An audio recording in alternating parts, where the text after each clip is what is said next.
Hey guys, tonight we step into a world where bread wasn't just life, it was a life-threatening hazard. You're about to walk the cobbled lanes of a medieval village at dawn, where chimney smoke curls lazily above thatched roofs, the scent of yeast and ash clings to the misty air, and every wooden home stands one spark away from disaster. The town is asleep, except for the bakers and their ovens, which are very much awake. This is not just a story about bread, it's a story about fire, about survival, and about how the humble act of baking could be the spark that raised your whole community. And honestly, you probably wouldn't survive this era unless you were really, really good at not sneezing near kindling. So, before you get comfortable, take a moment to like the video and subscribe, but only if you genuinely enjoy what I do here. Let me know where you're listening from and what time it is there. I always love seeing that. Now, dim the lights. Maybe turn on a fan for that soft background hum, and let's ease into tonight's journey together. You trudge slowly past timber frame buildings that lean like sleepy drunks into the street. The stones beneath your feet are slick with dew, and somewhere ahead, a door creaks open. The village baker is already up, rubbing smoke from his eyes, stumbling toward the bakehouse that might just incinerate the neighborhood if he's not careful. It's easy to forget that in the Middle Ages, everything was flammable houses, clothes, roofing, even the dried herbs hanging from your ceiling like a spice-based death trap. The bakehouse, often positioned at the edge of town for very good reason, was a simple structure built of stone or clay, housing a large domed oven, basically a furnace disguised as a dinner plan. Some villages shared a communal oven, where townsfolk brought their own dough and waited their turn in what was both a social ritual and an accidental fire drill.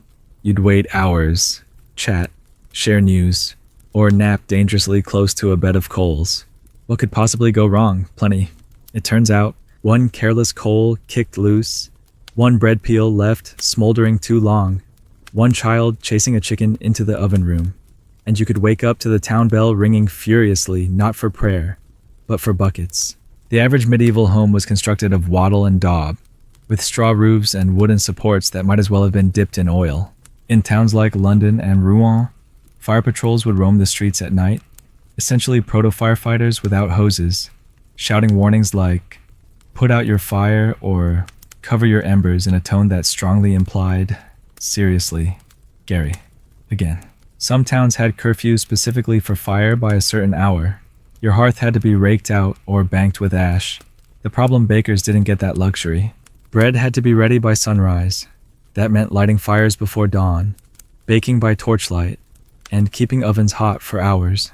A baker's fire wasn't just allowed, it was necessary. And that made bakers, ironically, both the most respected and most feared people in town. They were essential, and they were dangerous. One particularly famous case from 1212 London, a bakery fire near London Bridge engulfed not just buildings but the bridge itself. People fleeing the flames ended up trapped on the wooden structure as the fire raced across it. Dozens perished not just from burns, but from jumping into the Thames. And here's the thing, historians still argue whether it was an actual bakery or a nearby cookhouse. Either way, the root was the same live flame and poor planning. Now picture yourself back in our sleepy village. You're sitting on a low stool in the bakehouse, blinking in the warm glow of coals. You smell the rising dough, the sharp tang of smoke, the vague undercurrent of panic that no one admits out loud. The baker nudges a flat round loaf into the back of the oven with a long wooden peel, an awkward, splintery tool that has claimed more eyebrows than anyone admits. He glances at the vent hole carved above the door, trying to judge the draft. Too little air, and the fire dies. Too much, and the flames leap like excited puppies at your curtains. You ask how he keeps from burning down the village. He shrugs. Mostly luck, he says, then chuckles, but doesn't really deny it. He points to the floor, where sand has been scattered to absorb sparks. He nods toward the bucket of water in the corner, not enough to douse a real blaze, but a comfort item like a medieval fire extinguisher placebo. And he tells you something strange. There are times when the oven speaks, not with words, of course, but with a series of hisses, creaks, and cracks. A good baker listens to the walls. The clay dome expands with heat. The stones shift subtly, and if the oven groans too loudly, you step back. It's not mystical, it's just experience. But it sounds a bit like a dragon about to sneeze. Every town had at least one story of a careless baker and the disaster that followed. In some places, you'd be fined, exiled, or worse. In others, the punishment was a full-blown inquest, especially if the fire claimed lives. And yet, most villagers still brought their dough to the bakehouse, grumbled about wait times, and exchanged gossip about whose sourdough smelled weird. Let's be honest, you didn't have many options.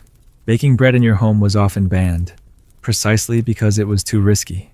Communal baking wasn't just efficient, it was a safety measure, and a way for the village to keep an eye on who was handling open flames. You could be the best baker in Christendom, but one fluke gust of wind or a squirrel knocking over a lantern, and suddenly, you were the one everyone remembered for generations, as in, don't do a Margaret, or he pulled a Tom the Scorcher. And yet, despite the danger, bakers endured. They rose before dawn, worked beside fire all day, and lived in perpetual fear of being the spark that unraveled it all. Their job was to feed the village. Their side hustle was not burning it down. You sit cross-legged just outside the bakehouse now, the sun starting to peek over the thatched rooftops. From here, you hear the oven groaning as the fire reaches its zenith. The warmth radiating from the walls is comforting until you remember it's also the number one suspect in at least 5 town fires in the last century. The oven isn't just hot, it's alive. And in the Middle Ages, it might be the most dangerous thing in town that isn't wielding a sword. This oven round, hulking, made of thick clay and lined with fire brick, has been here longer than most of the villagers. It is the hearth, the hub, the daily volcano, and the baker, your sooty companion, treats it like a temperamental pet. You don't simply light a medieval oven, you stoke it, coax it, offer it dry kindling and whispered bribes in the form of seasoned logs. The fire must be built slowly, or the dome will crack, too quickly, and it roars up like an angry baron you didn't bow to.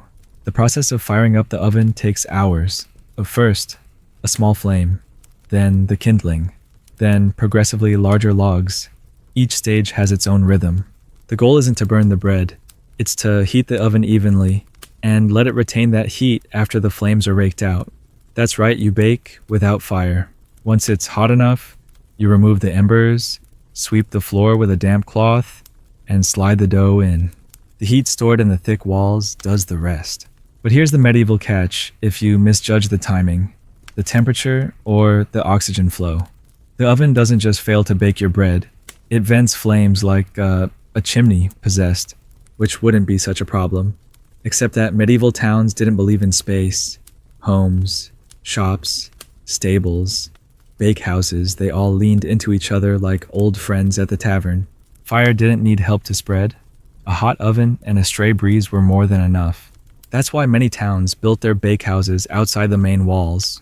It was a preemptive, we know you're gonna mess up, eventually gesture. Of course, that meant carrying your dough across muddy fields, hoping the pigs didn't eat it or that some local kid didn't accidentally trip and knock your loaf into the stream. But it was better than waking up to your house ablaze because Margaret overproofed her rye.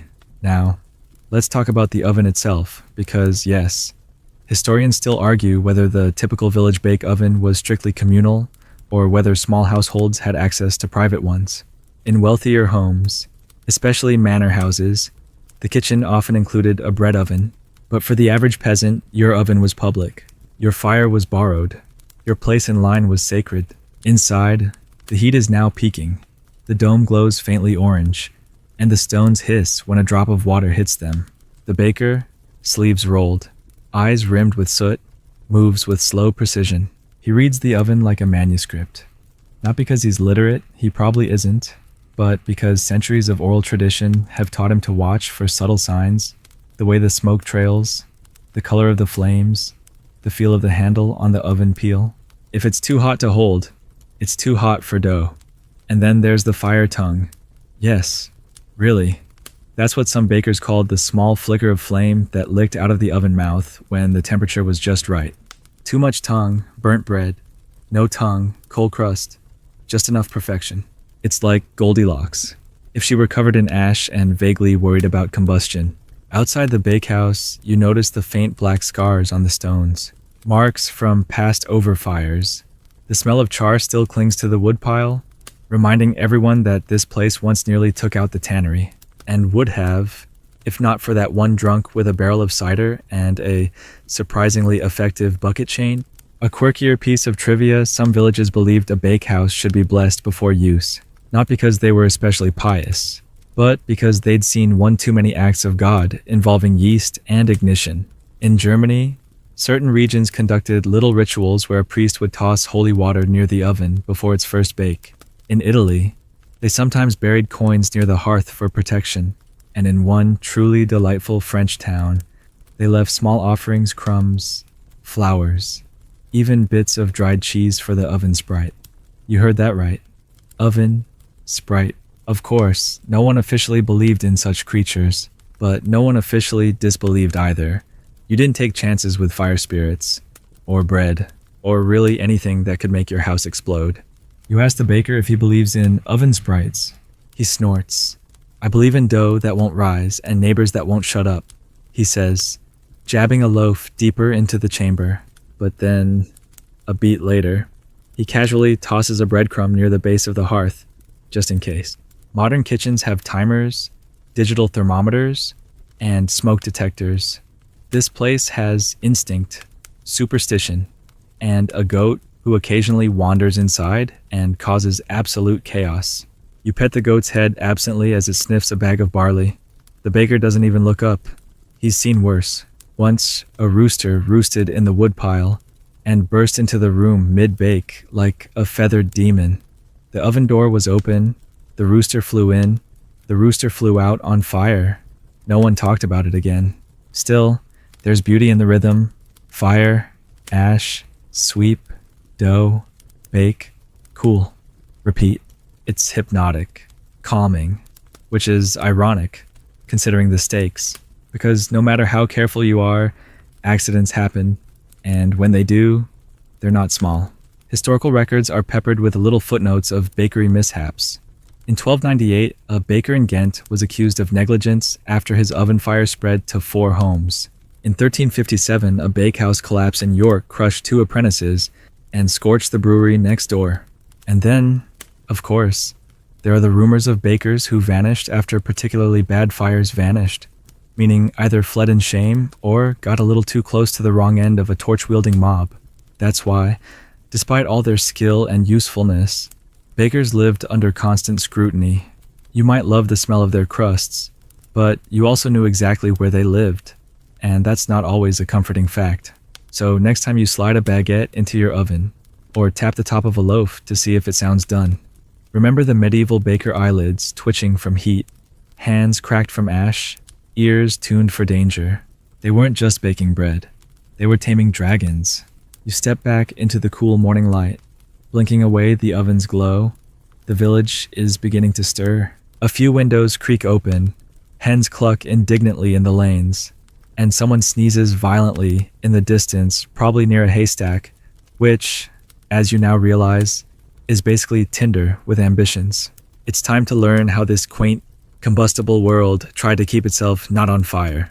Here's a surprise: medieval towns weren't completely reckless.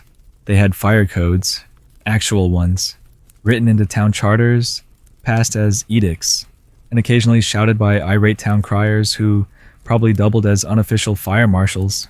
You imagine a slightly sweaty man in a lopsided hat ringing a bell and bellowing, "Douse your flames, lest ye burn and pay," that kind of energy. One of the earliest known fire safety codes in England dates back to 1189 in London's Assize of Buildings. It dictated what materials could be used in construction, preferably stone, definitely not thatch.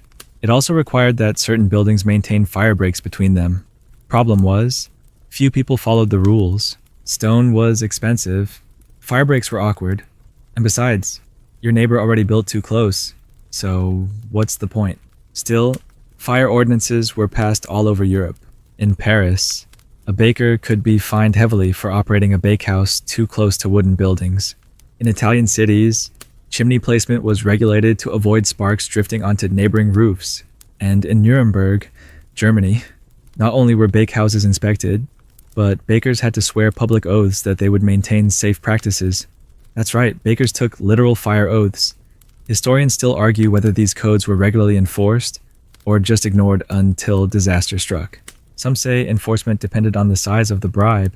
Others claim that certain guilds, especially the bakers' guilds, held each other accountable. And others still believe it was more about performative regulation than real safety, like putting a tiny bucket next to a bonfire and calling it preparedness.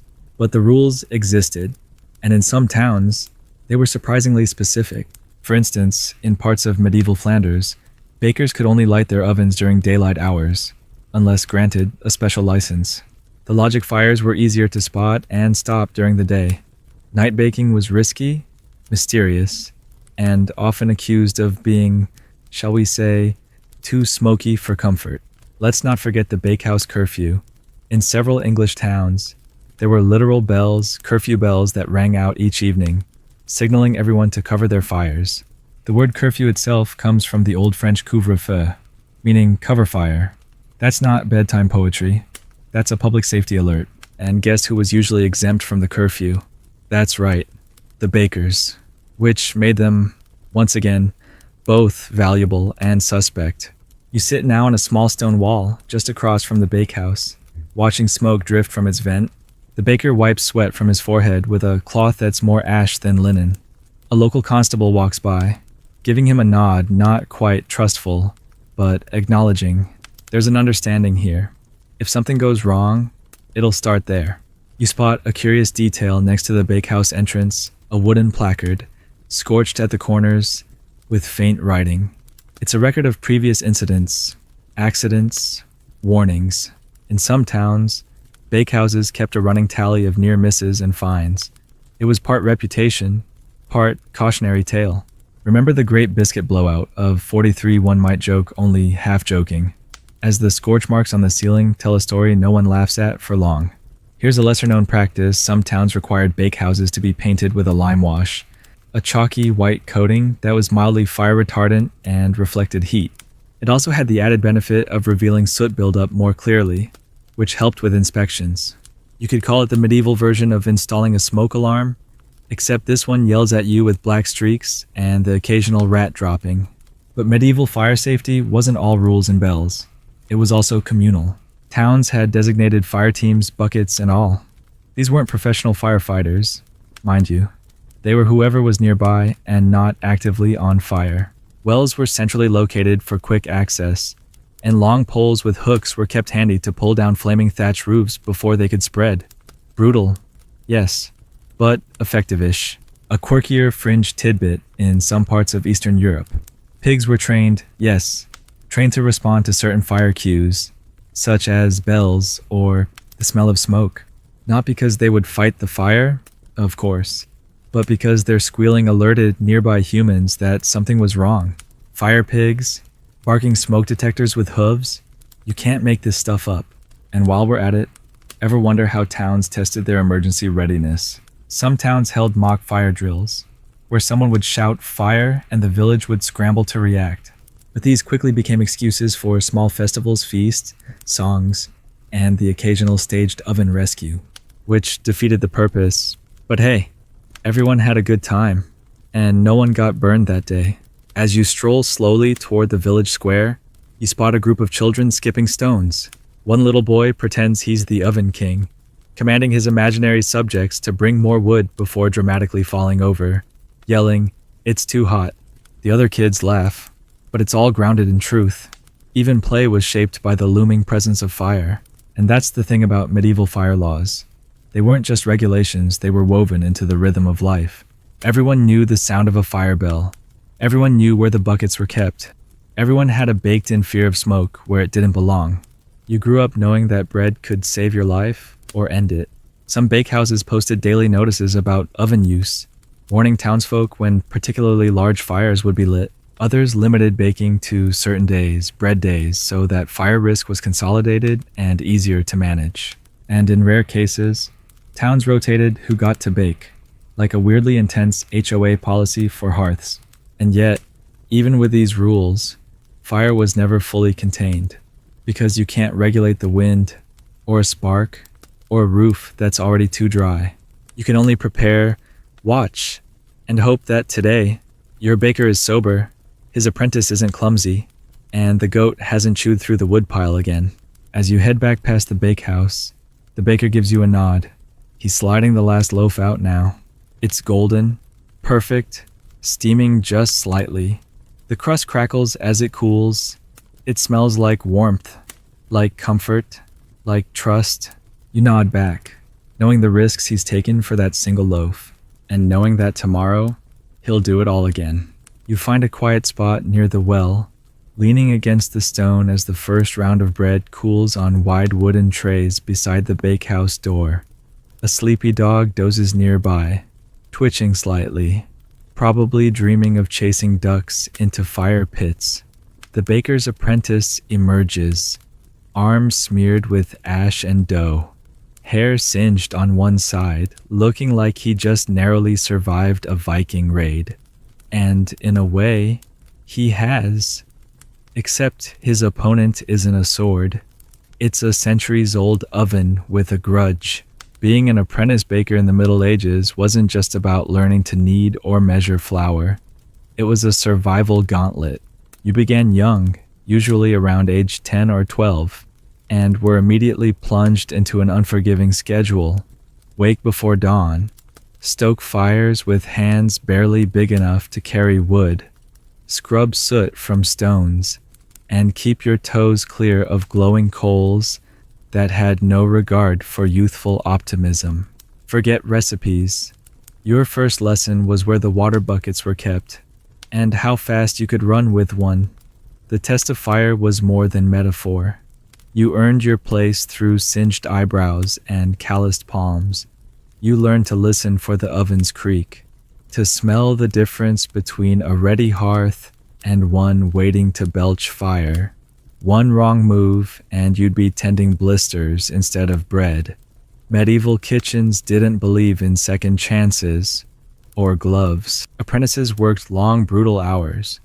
No holidays, no weekends, just endless cycles of kindling, sweeping, baking, and occasionally ducking when someone dropped a too-hot tray. It wasn't unusual for apprentices to sleep right there in the bakehouse, curled in the corner on sacks of grain, eyes still twitching from watching the ovens glow too long. And they did it not for glory, but for the slim chance that one day they'd graduate to journeyman and eventually master, a full-fledged baker with the town's respect, a good income, and yes, the terrifying responsibility of not burning the place down. But first you had to survive the rites of passage. One involved mastering the ash rake, a long metal rod used to drag embers from the oven. Wielded improperly, it could flip live coals into your face. One baker in Cologne supposedly lost half his beard and was known forever after as Old Whispermouth. Another test? The dough paddle, so long and unwieldy that it doubled as a medieval punishment device in some towns. If you could manipulate it without knocking over jars or fellow apprentices, you were halfway there. And then came the smoke test. This wasn't official, but widely practiced. At some point, your master would have you tend the fire alone while he stepped out, usually to the market, which really meant to lurk just outside and watch. You were judged not by how quickly you baked the bread, but by how much of the village was still standing when he returned. Some didn't pass.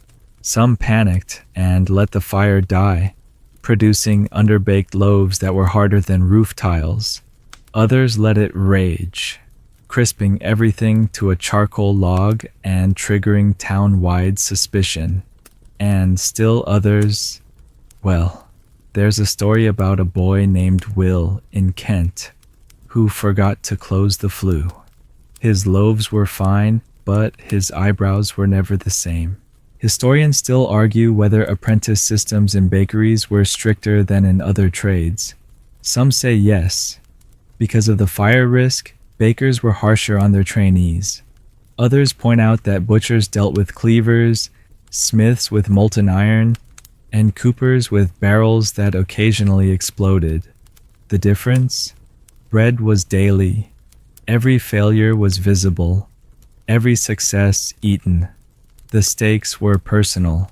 You watch now as the apprentice practices moving bread from tray to table with a peel longer than he is tall. His master watches too, arms crossed, expression unreadable, but there's something softer in his posture now. A flicker of respect maybe, or maybe just gratitude that this batch didn't catch fire. Another fun tidbit. Apprentices were often required to memorize local fire laws, particularly the ones about bakehouse safety. In some towns, this was done by rote recitation every week, like medieval school children repeating multiplication tables. "The oven must not roar after vespers," they'd chant. "The door must remain unblocked." You imagine a dozen soot-streaked kids muttering like monks in a smoky haze. Of course, apprentices weren't always obedient. Some snuck bites of dough, others shirked firewatch duties to flirt with the brewer's daughter. One legend from Brittany tells of a clever boy who built a miniature oven in the woods, just to practice secretly without being yelled at. His loaves? Perfect. His punishment? Also perfect. He had to bake for the entire village for a week, without sleep. He emerged victorious, if twitchy.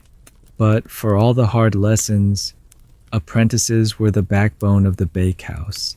They were the reason loaves appeared at market each morning, the reason fires stayed, mostly, contained, and the reason bakers didn't go mad from doing it all alone. If the master baker was the head, the apprentice was the soot-covered hands and blistered feet. And sometimes, just sometimes, they got a reward. A crust end, a cooled roll, a nod of approval, maybe even a new apron, less riddled with holes than the last. These were the victories that mattered. And when they finally became journeymen, traveling from town to town with bread paddle in hand and calluses like iron, they carried those lessons and the scars with pride. You catch the apprentice watching you now, noticing your attention. He grins sheepishly, then tosses you a roll. It's hot, imperfect, slightly uneven, but it's yours. And somehow, that matters more than you expected. The roll is still warm in your hand as you wander deeper into the village, munching thoughtfully. It's a bit lopsided, slightly underbaked in the middle, and yet utterly satisfying. You understand now why bread was sacred, not just for its taste or sustenance, but for the absurdly dangerous path it took to reach your mouth. And if you think bakers had it rough, wait until you meet their fire-sharing cousins, the brewers. Yes, that's right. In the chaotic culinary Venn diagram of the Middle Ages, bakers and brewers shared more than just a fondness for yeast. In many towns, they literally shared ovens, hearths, and occasionally the blame when something burst into flame. The relationship between bread and beer was as tangled as a woodpile after a goat's been through it. You pass a small alley and catch the bitter scent of hops. There's a brewery here, more accurately, a home where brewing happens. In medieval times, most beer was made at home, often by women, often as a side hustle. It wasn't until later that brewing became formalized and gilded. But in many places, especially in Northern Europe, baking and brewing were sister crafts. Some bakehouses doubled as brew spaces. You can already guess how that went. The shared yeast culture, known as barm, was a literal frothy byproduct of brewing that bakers scooped off the top of fermenting beer vats to leaven their bread. It worked wonders. Unless it didn't. Occasionally, the barm went bad, or was too alcoholic, or contaminated with soot from nearby fires. Result? Exploding dough, and not just metaphorically. When you overfeed yeast and trap it in an enclosed space, say, a loaf in a clay oven with no vent, you get a nice little boom. Nothing massive, but enough to send an apprentice yelping into the street, covered in dough like a tragic meat pie. One tale from Flanders describes a loaf detonation that cracked an oven stone and took out part of a bench. The culprit? Over-yeasted barm and someone forgetting to score the top of the loaf. But brewing had its own fire hazards. The boiling of wort, that's pre-beer liquid for the uninitiated, required steady flame, constant stirring, and a distracted brewer could easily let the pot bubble over. One moment it's beer. The next, it's a sticky inferno racing across your wood floor. Fun fact, in some towns, the fine for boiling over your beer into the fire was double that of a simple cooking flame. Apparently, the fire and the waste of good beer was just too much to bear. And then there was the alewife oven feud. It sounds like folklore, and maybe it partly is, but the basic premise was real. In towns with limited bakehouses or hearths, women who brewed ale often clashed with bakers over access to fire. Some would sneak in at night to warm their brewing kettles. Others bribed apprentices to borrow coals. The result? Late-night firelight, smoldering arguments, and more than a few suspicious scorch marks. Historians still argue whether these shared ovens were officially sanctioned or just informal arrangements. In many places, a bakehouse was a communal resource, so technically anyone could use the fire. But in practice, the baker often held control, and not everyone liked that. One record from 14th century York details a brewer fined for kindling flame without baker's consent. The actual quote includes the phrase singeing of fence and thatch, which, you must admit, has a very specific energy.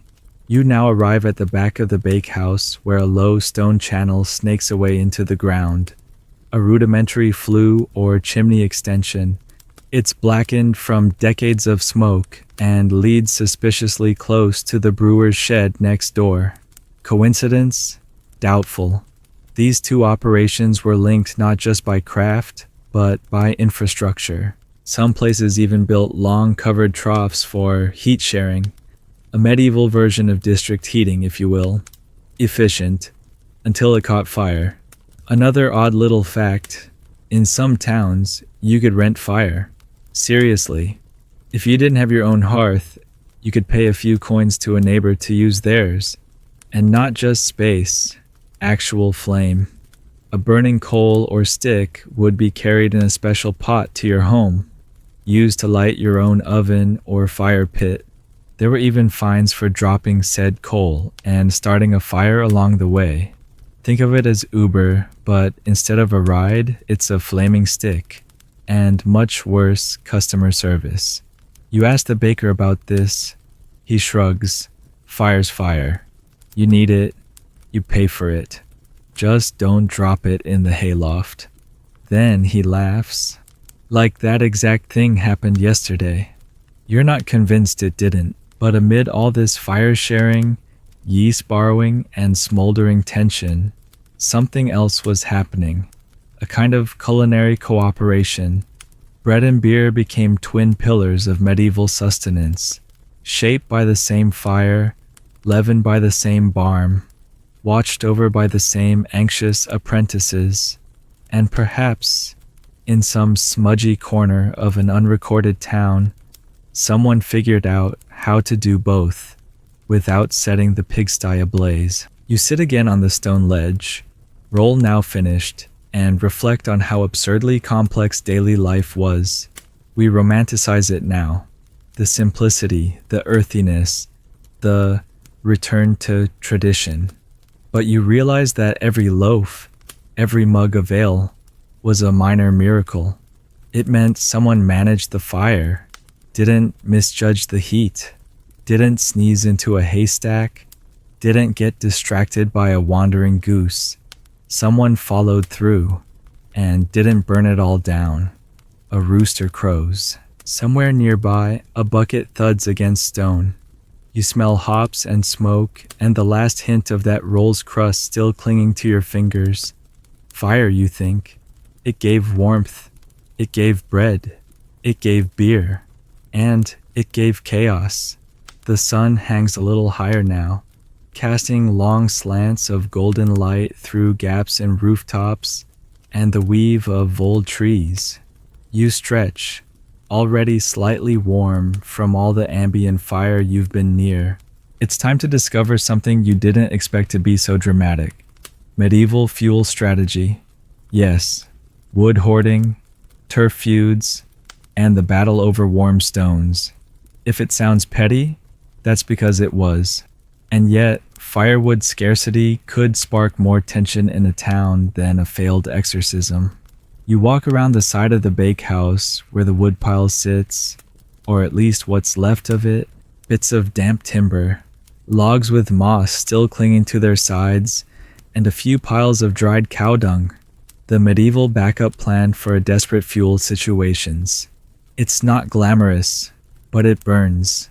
Poorly, smokily, and with a smell you don't forget. In medieval Europe, wood wasn't just a resource. It was wealth. Entire laws were written around who could gather, cut, or even pick up fallen branches. Commons and forests were closely guarded, and peasants often needed official permission, usually from the local lord, to collect firewood. Dead wood only, the rules insisted. Chop down a live tree, and you might find yourself fined, whipped, or, in one particularly harsh Saxon village, publicly forced to replant it while wearing a hat made of brambles. And bakehouses, of course, needed the best wood. Dry, seasoned, resinous, the kind that could get an oven to the right temperature and keep it there without spitting sparks like an angry porcupine. Bakers and brewers competed for that kind of wood. So did smiths. So did everyone else. Which meant there were actual wood wars. One town in Burgundy saw an entire street brawl break out over a disputed shipment of oak. The baker said he had prearranged it. The brewer claimed she paid more. The blacksmith got involved just for fun. In the end, the magistrate seized the wood and made everyone use turf bricks for a week. Nobody won. You crouch beside the current woodpile and run your fingers along a log. It's a bit damp, not ideal. The apprentice appears, dragging a sack of dry kindling with the resigned expression of someone who knows he's going to have to argue with the cooper later about missing sticks. Because, yes, theft was common, and you didn't report it. You just stared pointedly at your neighbor's overly robust wood supply until he got the message. Another strategy? Warm stones. If fuel was scarce, you'd heat large stones during the bake, then cover them with cloth to retain heat longer inside the bakehouse. People even tucked them under beds at night. Some clever baker in the Alps supposedly lined his bakehouse floor with such stones, allowing the room to retain heat long after the fire died. Efficient, also sweaty. Historians still argue whether this stone heating technique was widespread or just regional. Some say it was common in colder climates. Others believe it was more often seen in monastic or noble bakehouses. But there's enough evidence, scrap writings, charred stones found in ruins, to suggest it was, at least, a known trick. You see the method in action now. The baker carefully places 3 large stones near the back of the oven's mouth while the fire is still burning. They'll soak up the heat, then be moved aside during baking. Later, the apprentice will probably stack them in a corner near the kneading bench, where they'll keep the space cozy long into the evening. But this is not just a tale of smart heating. It's also a story of status. If you had good wood, you had respect. If you were caught burning dung, people knew you were struggling. Some towns even had sayings. He burned straw for bread meant you were doing poorly. She smells of bog oak wasn't a compliment. It was a reminder that turf fuel leaves a heavy stink and darker crusts. Fuel choice could also betray your baking schedule. Hardwoods, like oak or ash, were best for long, even heat, perfect for early morning bread. Softwoods like pine, quick to burn, good for a fast batch or evening scones. Yes, medieval people had scones. No, they weren't triangular. And yes, they too could catch fire. Now, the truly scandalous stuff? Fuel bribes. In some areas, local woodcutters were expected to provide logs to bakers first, especially during religious festivals. But it didn't always happen cleanly. There are records of bakers offering gifts: a nice round loaf, a small flask of ale, a smoked eel, in exchange for better wood. It wasn't corruption, it was networking. One scribe in 13th century Utrecht wrote of a baker who secured the best linden from the forest steward through means not ecclesiastical. The margin note? His crusts were divine. Make of that what you will. There's even mention in some tax records of a fire fee, a seasonal toll paid by bakers to ensure they received uninterrupted access to fuel. In dry seasons, this fee could double, and in drought years, some bakehouses shut entirely, either due to wood scarcity or to avoid triggering a town-wide inferno. You imagine a very tense village meeting where someone says, "No bread this week," and the silence that followed. It wasn't just about economics. It was also survival. A poorly managed fire in a time of fuel stress was even more dangerous. If your fire spread and your neighbor didn't have water nearby because she was saving it for tomorrow's barley soak, the result could be catastrophic. Thatched roofs, shared fences, haylofts. It was all waiting for a reason. And so, fuel became ritual. Bakers gathered wood at dawn. Apprentices dried kindling on racks overhead. Women saved kitchen scraps for slow-burning fires. Children were taught to spot dry bark, and old men sat by the fire muttering about when trees burn properly. You laugh, but that's probably true even now. The baker calls out now, asking the apprentice to rotate the drying rack. It's not just for fuel, it's also for bowls, cloths, anything too damp to function. The heat is shared, nothing is wasted. Even the smoke serves its purpose, curling up into the rafters and seeping into the beams. A reminder, etched in soot, of every loaf that didn't bring the house down. You sit a while longer, warmed by stone and sun. The wood pile is smaller now. The bread is baked. The fire quiets. And tomorrow they'll do it all again, with whatever fuel they can find.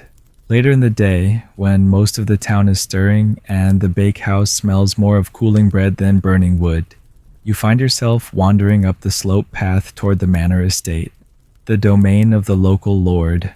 Here, everything is quieter, larger, and suspiciously less flammable. The walls are stone. The roofs are tile. The bakehouse, tucked off near the kitchens, is twice the size of the villages, and far less likely to send flaming embers cartwheeling into the chicken coop. Baking at the manor was a different beast altogether. While village bakehouses were practical, chaotic centers of survival, a feudal lord's bakehouse was a performance of wealth, bigger ovens, better wood, and far more bread. Not because they needed more, but because baking was also political. You step through the arched doorway and into a spacious room with high ceilings and thick beams darkened by time. There's a copper pot of water near the fire, and a small army of kitchen staff moving with the quiet urgency of people who know that dropping a loaf here gets you yelled at by someone wearing a very heavy ring. The manorial baker isn't a freeman like in the village. He's a servant, often a serf, bound to the estate. His job? Bake for the Lord, his household, and the dozens of guests, soldiers, clergy, and opportunists who who seem to drift in and out like bread-seeking ghosts. There are often multiple types of bread here: fine white loaves for the high table, rough barley rounds for servants and trenchers, thick slabs of bread used as edible plates. Yes, plates you can eat, because washing dishes was, apparently, more offensive than chewing on yesterday's stew stains. But here's where it gets more complex. Serfs didn't just work in the bakehouse. Many were required to use it. Lords had banal rights, one of which was the right to demand that tenants bake in the lord's oven, for a fee, of course. The term for this was banal oven, and yes, it sounds like an insult, but it was a real thing. If you were a peasant on the manor's land, you couldn't just build your own oven. That would mean independence, and no one wants that. Instead, you paid to use the lord's oven, and if you tried to sneak a bake at home, you might be fined, shamed, or forced to eat your own undercooked failure in public, which was punishment and indigestion. Historians still argue whether banal ovens were universally resented or grudgingly accepted. Some records show complaints. Loaves burned because the Lord's cook was distracted, or the poor timing meant festival bread didn't finish before dusk. But others suggest the system worked. It centralized risk, kept fires controlled, and most importantly, ensured that the local lord got his cut, literally and figuratively. You watch now as a kitchen boy rotates a heavy wooden peel, sliding out rows of perfectly symmetrical loaves. They're beautiful, glossy, scored in precise patterns. This is not survival bread. This is prestige. You glance down at your own fingers, still sticky from the apprentice's lopsided roll, and wonder if these loaves even taste better, or just richer. But the manor wasn't immune to fire. In fact, when manorial kitchens did catch fire, the results were even more devastating. In 1310, a manor near Toulouse burned for 3 days after a chimney collapsed during the Easter bake. The blaze consumed the kitchen, stables, and part of the hall. The baker survived. The reputation did not. And that's why, even here, safety was paramount. The oven master, yes, that was a title, was responsible for everything. The fire, the staff, the schedule. He kept logs, literal and figurative. He managed fuel, watched for smoke anomalies, and sometimes had to inspect the chimney mid-bake using what one account calls a ladder of questionable faith. If anything went wrong, the blame went uphill fast. You pause near a wall where various tools hang: wooden paddles, ash scrapers, metal hooks, and a long-handled bellows with initials carved into the handle. Some tools have names, passed down like heirlooms: Old Blister Maker, Crumb Catcher, Lady Singe. Tools were revered and feared. You reach out to touch one, but a cook gives you the kind of look that says, "We just waxed that, peasant." In quieter corners of the manor, they had luxury most villages couldn't dream of: fire breaks, small stone alleys between structures, designated ash dumps, separate chimneys for each wing. This didn't mean fires didn't happen. It just meant you had a fighting chance. Even so, many manorial bakehouses were built away from the main hall. You look around now and realize everything in this building can be replaced, except the lord. Keep the fire there. One fringe tidbit: some lords employed fire watchers, low-level staff whose only job was to sit near the oven and make sure nothing sparked where it shouldn't. They often worked in pairs, in shifts, and were allowed to nap in 10-minute bursts as long as one stayed conscious. In colder months, they were rewarded with extra rations. In hotter ones, they were often blamed for sweating near the dough. Occupational hazards. Another curious role was the oven warden, a title found in only a few manors, but documented nonetheless. The oven warden oversaw fuel acquisition, bread inspection, and the temperature logs, kept on wax tablets or later parchment. If a loaf was overdone or the oven cooled too quickly, the warden was questioned. One old account describes a man dismissed for failure of warmth.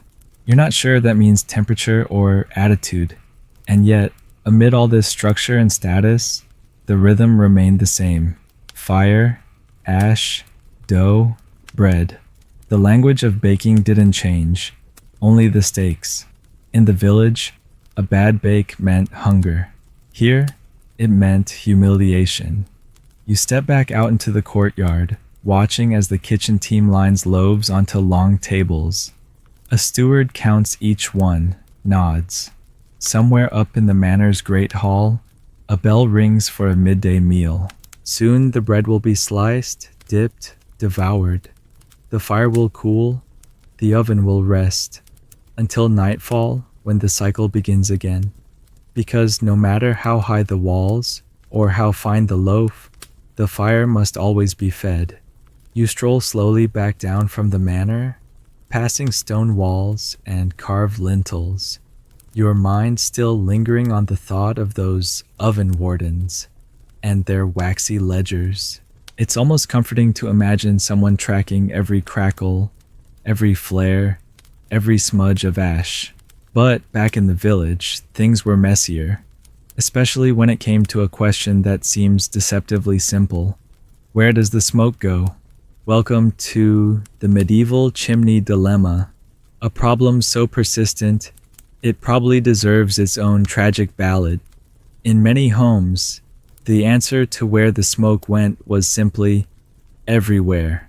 Medieval buildings often lacked chimneys in the modern sense. Smoke was expected to rise and exit through holes in the ceiling or gaps in the roof, which sounds fine in theory, until you remember that roofs were thatched, ceilings were wooden, and air holes were also pigeon entry points. So, in the early centuries of the Middle Ages, most structures had central hearths without chimneys. The smoke billowed out and up, eventually finding its way outside, leaving every surface coated in a beautiful shade of lung-blackening soot. This included bakehouses. You imagine now a baker mid-loaf, eyes squinted against smoke, coughing dramatically while an apprentice fans the air with an old flour sack, achieving nothing. Eventually, chimneys did start appearing, slowly, at first in monasteries and manorial estates, where stone construction allowed for more elaborate building design. But even then, the early chimneys were narrow, crooked, and temperamental. Some drew smoke beautifully. Others backdrafted like vengeful ghosts. One document from 13th century Burgundy mentions a chimney that wept fire, which is exactly as comforting as it sounds. Historians still argue whether chimneys genuinely reduced the fire risk in bakehouses or made things worse. On the one hand, they allowed smoke to vent upward, away from flammable interiors. On the other, they often sparked fires themselves. Hot embers could rise with the draft, land on thatch, and poof, there goes half the block. In fact, some towns actually banned chimneys on certain streets for this very reason. You reach the village bakehouse just as a gust of wind kicks through the alley, swirling ash around your ankles. The chimney here is a stubby clay pipe, slightly tilted, patched in 3 places, and currently exhaling smoke like a dragon with asthma. The baker sees you eyeing it. "Trust me," he mutters. "It's better than what we had before." Before? That would be the open vent method. A small hole near the top of the oven room, usually paired with a wooden shutter that was supposed to open and close to control airflow. Except the shutters warped, or stuck, or got blocked by birds nesting there. The result? Smoke that lingered and soaked into every loaf. Some villagers even came to prefer smoke crust. It was, for lack of a better term, an acquired taste. One quirkier architectural solution was the smoke shelf, a small ledge or curved indentation built into the chimney shaft to trap stray sparks and redirect smoke. It worked, kind of, until the shelf got clogged with soot and caught fire itself. You imagine a frazzled apprentice poking at it with a broom, while the baker yells in Latin and someone outside starts ringing the maybe grab a bucket bell. The inside of the bakehouse is dim now, lit mostly by flickering coals and the soft afternoon light filtering through the high window. You notice soot lines, horizontal streaks on the walls that trace past years of baking. It's almost geological. The strata of bread. You could probably date a fire just by measuring the thickness of the ash. One lesser-known technique for smoke control: bundled herbs. Some bakers tied bundles of sage, thyme, or lavender above the oven mouth. Ostensibly, this masked the smell, but some believed it actually redirected the smoke. There's no science behind this, of course, but a surprising number of household manuals from the time mention it. Hang herbs for sweetened breath of the hearth, one says. It's either charming or deeply concerning. In wealthier bakehouses, especially in cities like Florence or Ghent, chimneys became status symbols. A tall, straight chimney meant good airflow. Good airflow meant better baking. Better baking meant higher prices. And in those cities, if your chimney caused a neighbor's fire, you were liable. Laws were written, fines issued, and in one notorious case from Cologne, a baker was forced to pay for a new roof and provide free bread for a month. The note in the court record? Loaves must not be too small. Ouch. Back in the village, things were less formal, but no less dangerous. You ask the baker how often his chimney is cleaned. He gives you a look that could sour cream. When it stops breathing, he says, which is either poetic or terrifying, depending on the day. Chimney sweeps existed, of course, but they were rare in small towns. More often, the apprentice was sent up with a sack and a stick, told to poke until the sky appears. It wasn't glamorous. It wasn't safe. And it didn't always work. There's a legend about a sweep named Elric, who got stuck and had to live in the chimney for 2 days. By the time he got out, the townsfolk had baked him a celebratory cake. Out of soot. Very thoughtful. You sit again near the edge of the bakehouse, watching the chimney puff slowly. It's quiet now. The fire is dying. The last of the bread is cooling. And still, the smoke snakes upward, carrying with it the residue of effort, risk, and centuries of trial and error. It's strange to think that something as simple as venting smoke could cause so much trouble. But in the Middle Ages, simplicity was often just complexity wearing a rustic cloak. As the wind shifts and the sky darkens with evening, you lean back against the wall and breathe in. Wood smoke, warm bread, a trace of time, and no visible flames where there shouldn't be. A good day. Evening folds gently over the village now. The sun slips behind the hills, and a lavender hue settles over rooftops and fences like a soft wool cloak. One by one, windows glow with flickering orange light. Candles, lanterns, and yes, hearths being banked for the night. But not every fire is winding down. Some are just getting started. Welcome to the world of the midnight bakers. You pass back by the bakehouse as the apprentice waves goodbye, his shift finally over. But another figure moves into view, a new baker, perhaps older, perhaps quieter, sleeves already rolled, hair bound with a strip of cloth.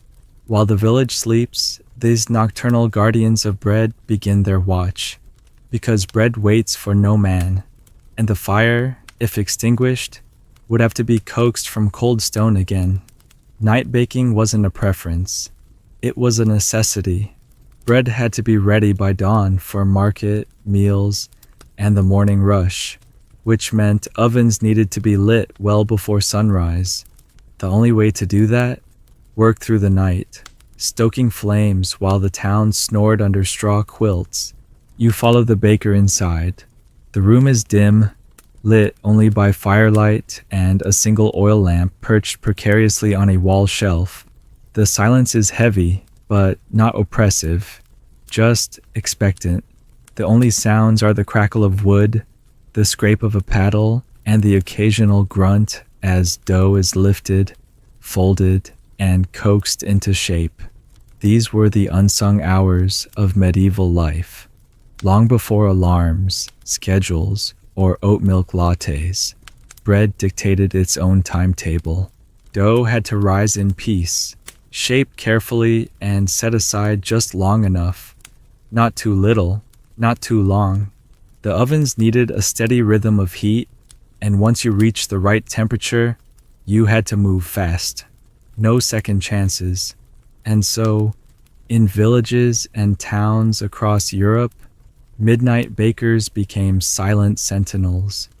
They worked in small crews, often family members, sometimes just one or two individuals, alternating between tending the oven and kneading dough. In some cases, they sang, quietly, low hymns or work songs to pass the hours. In others, they spoke little at all. Words didn't bake bread. Fire did. You help lay out a line of shaped loaves on a floured board.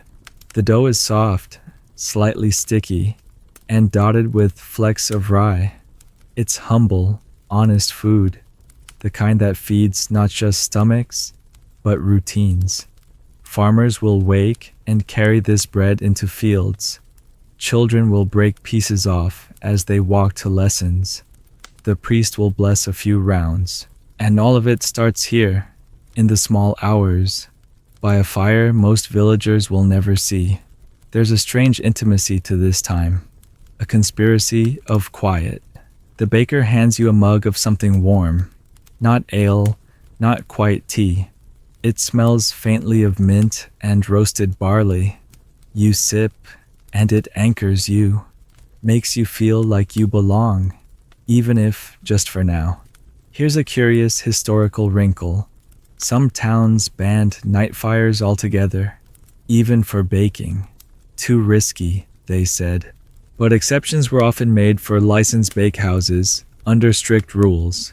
A fire inspector might arrive unannounced, sniffing the air like a suspicious fox, and check that the flames weren't too high, the kindling wasn't too green, and the flue was properly clear. Fail, and your oven might be sealed until the next inspection, with clay, literally walled off, bread jail. Historians still debate how widespread these restrictions were. Some argue they were enforced only after major town fires. Others claim night baking was often a gray area, officially discouraged, unofficially tolerated because, well, everyone liked breakfast. One fringe tale from Prague describes a baker who disguised his night shifts as moonlight prayers, lighting incense and humming psalms loudly whenever anyone passed. It worked, until someone realized his incense smelled a lot like rising rye. You watch now as the baker slides the first loaf into the oven. The peel moves like an extension of his arm, confident, steady, practiced. The oven glows, the fire low but strong. You can feel the heat even from here, pressing gently against your cheeks. It's not oppressive, it's reassuring. There's a magic to night baking, the quiet, the focus, the sense that you're part of a secret. Outside, a dog barks once. A rooster, confused by the flickering light, gives a half-hearted crow before realizing it's not time. Somewhere down the lane, someone coughs in their sleep, and inside the dough begins to bake. You smell it before you see it. Yeast, grain, smoke, and something else. Something ancestral. Baking bread at night feels like participating in a rite older than memory, a rhythm that predates language. One delightful tidbit: some midnight bakers believe certain blessings only took if whispered between moonrise and cockcrow, a prayer for a good bake, a charm against souring, or even a whispered wish folded into the dough. Did it work? Hard to say, but it made the process sacred in its own quiet way. The baker wipes his hands, nods toward the bench. He's going to check the coals. You sit a while longer, watching the flicker of light on stone. The bread is rising now, slow and steady. The fire murmurs. The walls seem to exhale. You feel a strange peace here amid the ash and the glow. Like time has slowed, or maybe it was never moving all that fast in the first place. And when morning comes, the bread will be ready, and the fire will rest until darkness returns. The first glimmers of dawn press against the horizon now, a pale wash of gold brushing the village roofs, softening the hard edges of stone and timber. The air is still cool, but not cold, just enough bite to make the oven's warmth feel like a private miracle.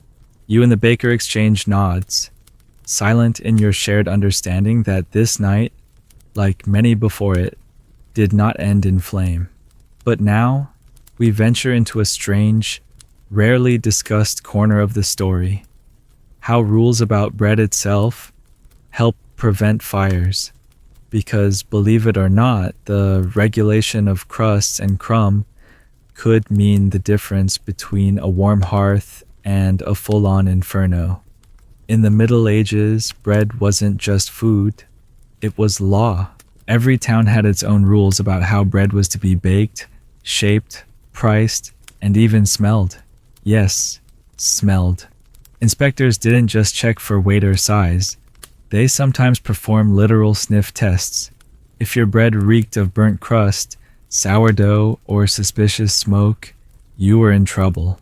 You step outside for a moment as the baker opens the oven. A clean gust of heat rolls out, rich with steam and toasted grain. He pulls the first loaves free, neatly shaped, golden, each with a specific pattern scored across the top. This wasn't just decoration, it was identification. Medieval loaves were often stamped or scored with unique marks, so if someone got sick or the bread was underbaked, the village could trace it directly back to the baker responsible. And if the bread was overbaked, if the crust was black, or worse, charred to the point of crumbling like burnt paper, it raised more than just eyebrows. It signaled something was wrong with the oven, the fuel, or the timing. And in a world where fire safety was communal, that kind of mistake was seen not just as sloppy, but as dangerous. That's why in cities like Paris, London, and Bologna, bakers were subject to surprise inspections. Town officials would arrive unannounced, check the oven, the fire, the loaves. One particularly dramatic rule from 14th century Florence stated that if a loaf was found hollow, bitter, or scorched, the baker could be fined or even publicly shamed. His bread broken in front of a crowd. The message was clear: bake responsibly or bake elsewhere. Historians still argue whether these inspections were more about food quality or fire safety. Some suggest it was both. After all, a poorly managed fire could ruin the bread and the building. Others claim the rules were often political, used to punish rivals or assert control over guilds. Regardless of motive, the result was the same. Bakers tread carefully. You follow the baker now as he lays out the loaves on a long wooden rack, each one cooling in its own little steam cloud. He checks the bottom of each with a quick flip, watching for color, texture, cracking. One loaf fails the test. He frowns, sets it aside, mutters something about ash drift. No one will eat that one, but no one will burn because of it either. Even the shape of bread was regulated. Long loaves had to be placed just so in the oven to avoid tipping, cracking, or, heaven forbid, catching fire at the ends. Rounds were safer, easier to control. Some towns banned certain shapes altogether during dry seasons. One hilarious record from Prague forbade bread horns in the summer because their curled ends were inviting to flame. Quirky, yes, but the logic was real. Bread that caught fire could turn a baking session into a disaster. And because ovens weren't airtight, one flare-up could send sparks shooting out the mouth and into the thatch eaves of a nearby house. So precision mattered. Loaf shape, spacing, even the angle of placement was part of fire prevention. You sit near the edge of the bench, listening to the sound of crusts cracking as they cool. The baker offers you another roll. This one perfect, just faintly dusted with flour. You bite in, and for a moment nothing exists except warmth, salt, and the quiet victory of not dying in a blaze. Here's a strange little tidbit. In some towns, bread ovens had to be inspected after every bake session. A designated oven sniffer, not the most glamorous role, would lean in, check for lingering embers, hidden flames, or soot buildup.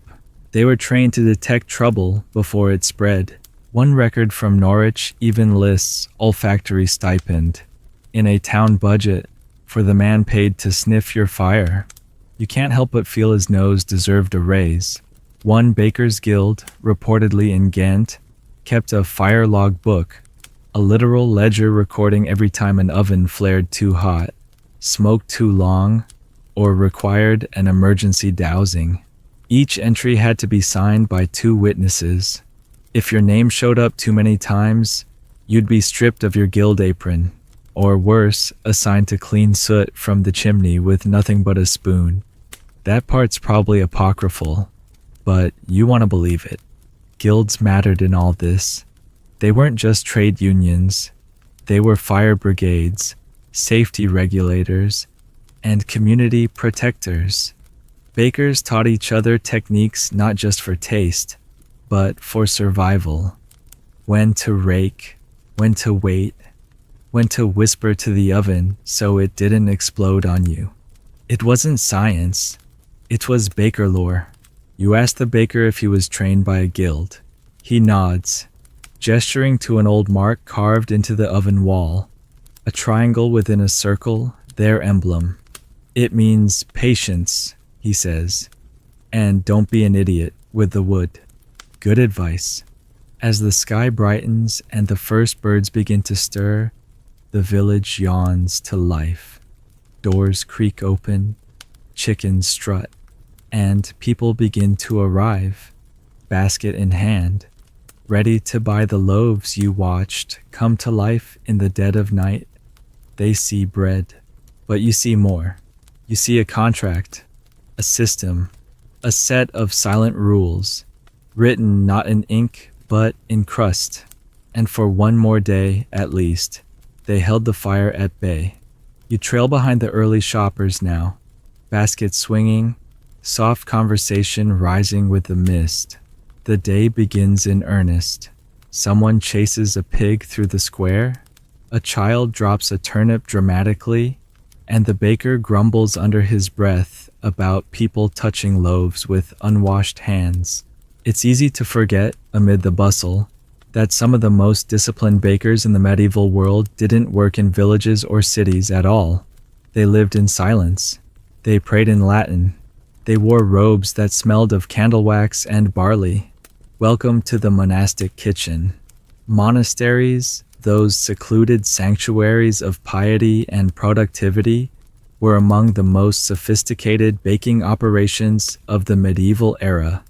If you were a monk, you didn't just bake bread. You baked it to the glory of God, and hopefully without setting the cloister on fire. You make your way past a small stone chapel toward the abbey on the hill. It looms quietly, the bells still asleep, its walls wrapped in ivy and morning light. Inside, the kitchen is already awake. A monk in a brown habit tends a fire, his hands moving with the kind of calm that comes from decades of repetition. The oven is larger than the village bakehouse, more refined, its arch etched with Latin blessings. A faint scent of rosemary drifts through the air. Bread in a monastery wasn't just food, it was sacrament, fuel, charity. It fed not only the monks, but the poor at the gates, the guests in the guest house, and the sick in the infirmary. Monks didn't mess around, and while they weren't immune to the dangers of fire, they approached baking with a kind of holy reverence and an impressively strict protocol. One monk ladles water near the oven door, watching for the telltale hiss. Another scribed something into a parchment log. Yes, they had logs. Temperature approximations, dough behavior, fuel notes. You stare, impressed. It's like a medieval laboratory, except the experiments are mostly edible. Interestingly, the monasteries were among the first institutions to formalize baking procedures. Recipes were passed down meticulously. Ovens were cleaned daily, not weekly. Firewood was stored by age, dryness, and even Saint's Day. You imagine someone muttering, "Ah yes, this log is from the feast of St. Balthazar." Excellent heat retention. But even here, accidents happened. One record from a Benedictine abbey in 1227 recounts an oven mishap that singed the scriptorium wall and startled several geese. The monk responsible was reportedly reassigned to vegetable washing for a month. Another, more dramatic entry from Cluny speaks of a fire so intense that the cloister bell tower filled with smoke, and a novice mistook it for divine judgment. Spoiler, it was just overproofed wheat rolls. Historians still argue whether monastic fire prevention was truly superior or simply better documented. Monks loved documentation. Every burn mark became a lesson. Every soot stain was a sermon. There are actual marginal notes in illuminated manuscripts that read, "This page smells of smoke due to Brother Cedric's forgetfulness." That's not just passive aggression. That's passive aggression with penmanship. The monk beside you now tends to something unexpected. Hot cross buns. Yes, they existed, though not always called that. Sweetened bread with crosses scored on top, flavored with spices and dried fruit, eaten during Lent, prayed over, and occasionally used to signal a holy baking day. The cross wasn't just symbolic, it also helped vent steam, a theological and thermodynamic flourish in one. You ask if the buns ever burned. The monk smiles sheepishly. "When God is distracted," he says, then adds, more seriously, "or when Brother Thomas forgets to set the hour candle." Ah yes, the hour candle. A timekeeping device used in many monasteries, a tall wax candle marked with lines. As it burned, it measured time, perfect for pacing prayers or baking. You imagine how many loaves were ruined because a draft burned the candle too fast, or a rat bumped it over, sending a monk sprinting in sandals toward a smoking oven. Fire safety in monasteries wasn't left to chance. There were designated cellarers and kitcheneers, monks responsible for managing supplies and overseeing the bakehouse. Some even trained in fire prevention, carrying buckets or tools fashioned from iron hooks and damp cloths.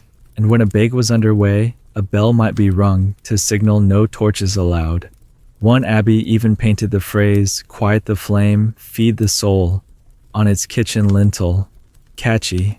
And yet, despite all the discipline, the divine intervention, and the detailed logs, accidents still crept in. One infamous tale from Ireland tells of a monk who, during Lent, became distracted by visions of angels. He forgot the bread entirely. The oven caught fire. The cloister smoked. And his penance? Baking alone for 40 days without speaking. a true test of silence, suffering, and sourdough. You sit now near a long bench where loaves cool under linen cloths. The bread is perfect, fragrant, modestly shaped, no scorch marks. You bite into one and taste history, the blend of faith, fire, flour, and fear. One fun detail. Monks sometimes carve scripture verses into large loaves, tiny ones, meant not to be read, but to symbolically protect the bread from burning. Not a guaranteed method, but hey, divine insurance is divine insurance. A bell rings softly. Matins. The monks gather in quiet rows, heads bowed. One remains behind to tend the oven. The fire whispers now, steady, controlled, a kind of monastic heartbeat. And as you step out into the fresh air, bread tucked under your arm, you feel oddly comforted. If anyone could keep the fire tamed, it was these robe-wearing bread whisperers. They weren't just baking, they were practicing devotion, one loaf at a time. You leave the monastery behind, bread still warm under your arm, and descend the hill back toward the village, the path crunching softly underfoot. But something's shifted. The sun has climbed, the streets are busier, and the air feels tighter, as if tension clings to the corners of buildings. You see women hunched over wash basins, whispering. A man gestures sharply toward the bakehouse. Children glance sideways and scurry. Something's brewing, and not in the comforting, barley-scented way. This section of the story is darker, because in the Middle Ages, fire didn't just burn buildings. Sometimes it burned reputations, and in certain places, it burned lives. Welcome to the uneasy overlap between baking mishaps and accusations of sorcery. You round a corner and see the village bakehouse surrounded by murmuring townsfolk. There's no smoke, no flame, just suspicion. A loaf is held aloft, half blackened, crust torn awkwardly. The woman holding it gestures wildly, shouting that the baker's wife must have hexed the dough. You hear muttered words, curse, burning sign, unnatural rise. You step back into the shadows. You know where this is going. Throughout medieval Europe, when ovens misfired, when bread exploded, scorched, or simply failed to rise, it wasn't always chalked up to bad yeast or poor technique, especially when a woman was involved. In many towns, bakehouses were shared spaces. Women often worked there or near them. They helped prep dough, clean tools, even tend the fire when the baker stepped out. But if something went wrong, all too often they became suspects. Historians still argue how often bakers' wives, daughters, or female brewers were accused of witchcraft. Some say it was rare. Others argue it was alarmingly common, especially in regions with strict guild systems that excluded women. One chilling note from a German court record in 1456 reads, "The fire in the oven refused to die. She was present. The bread turned black. She knew things." You don't need to know the rest. Fire was mysterious, unpredictable, and when it escaped control, people searched for something or someone to blame. In some towns, women weren't even allowed near the oven unsupervised, not because they were incapable, but because of the fear that their presence might be the reason bread misbehaved.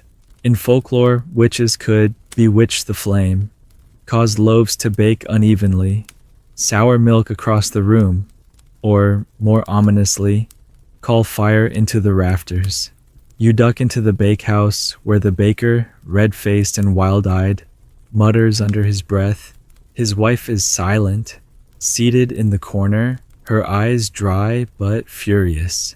The loaf in question sits on the table, innocent and, honestly, slightly overbaked, but otherwise unremarkable. But perception isn't about facts. It's about fear. A quirky tidbit. In some regions, test loaves were made to prove innocence. If the accused could bake a clean, unburned loaf under watchful eyes, it was taken as a sign they were not in league with dark forces. If it cracked, or failed to rise, or singed even slightly, well, you can guess. These trial bakes were crude and often rigged.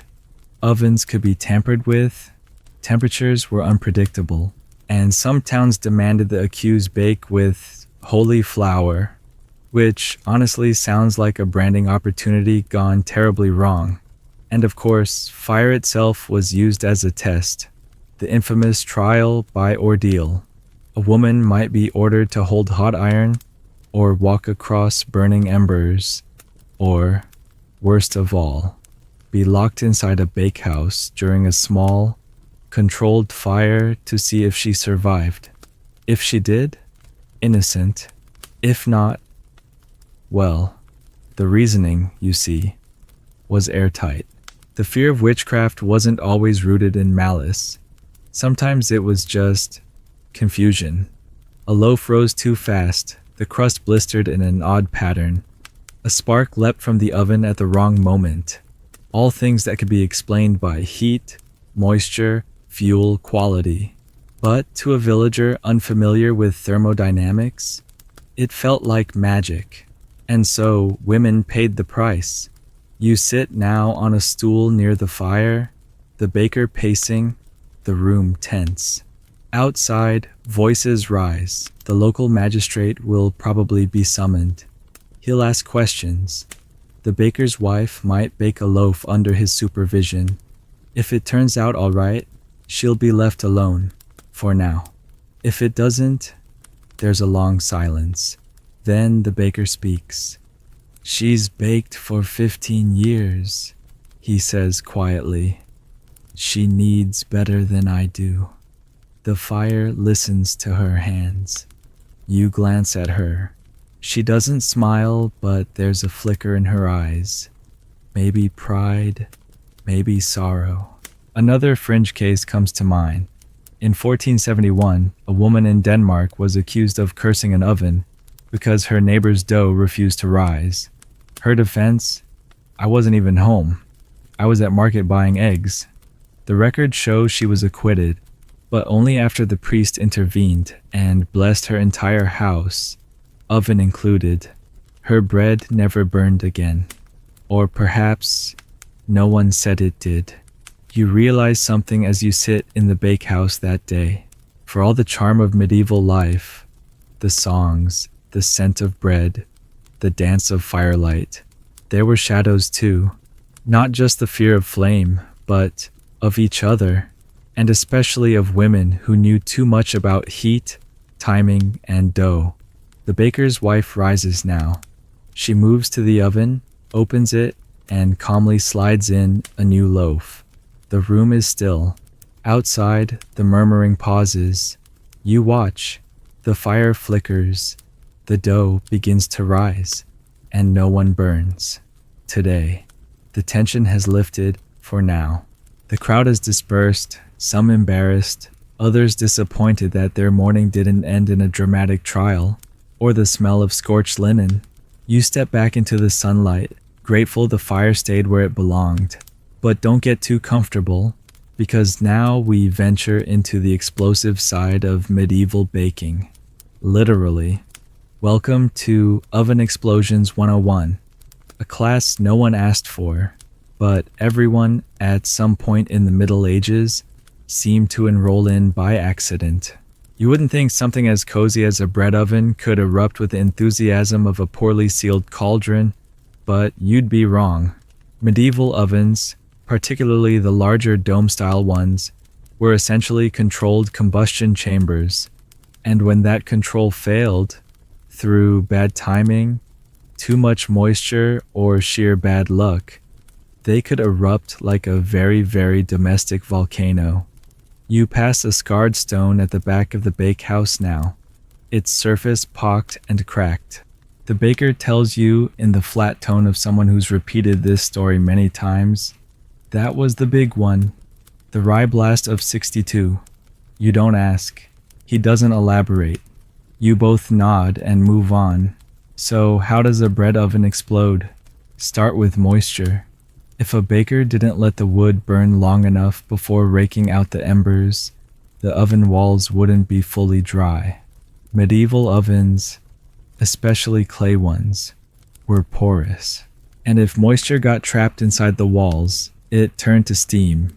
Pressure built, and if there was no vent or the vent was blocked, boom.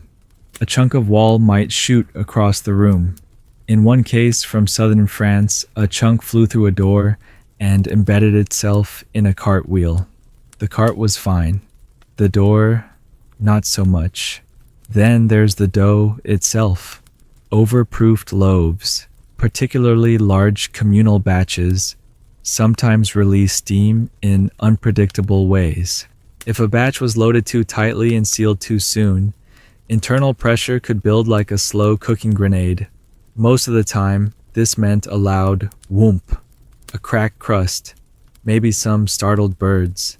But occasionally, it meant dough detonating, splattering hot paste across the oven, baker, and anything within splash radius.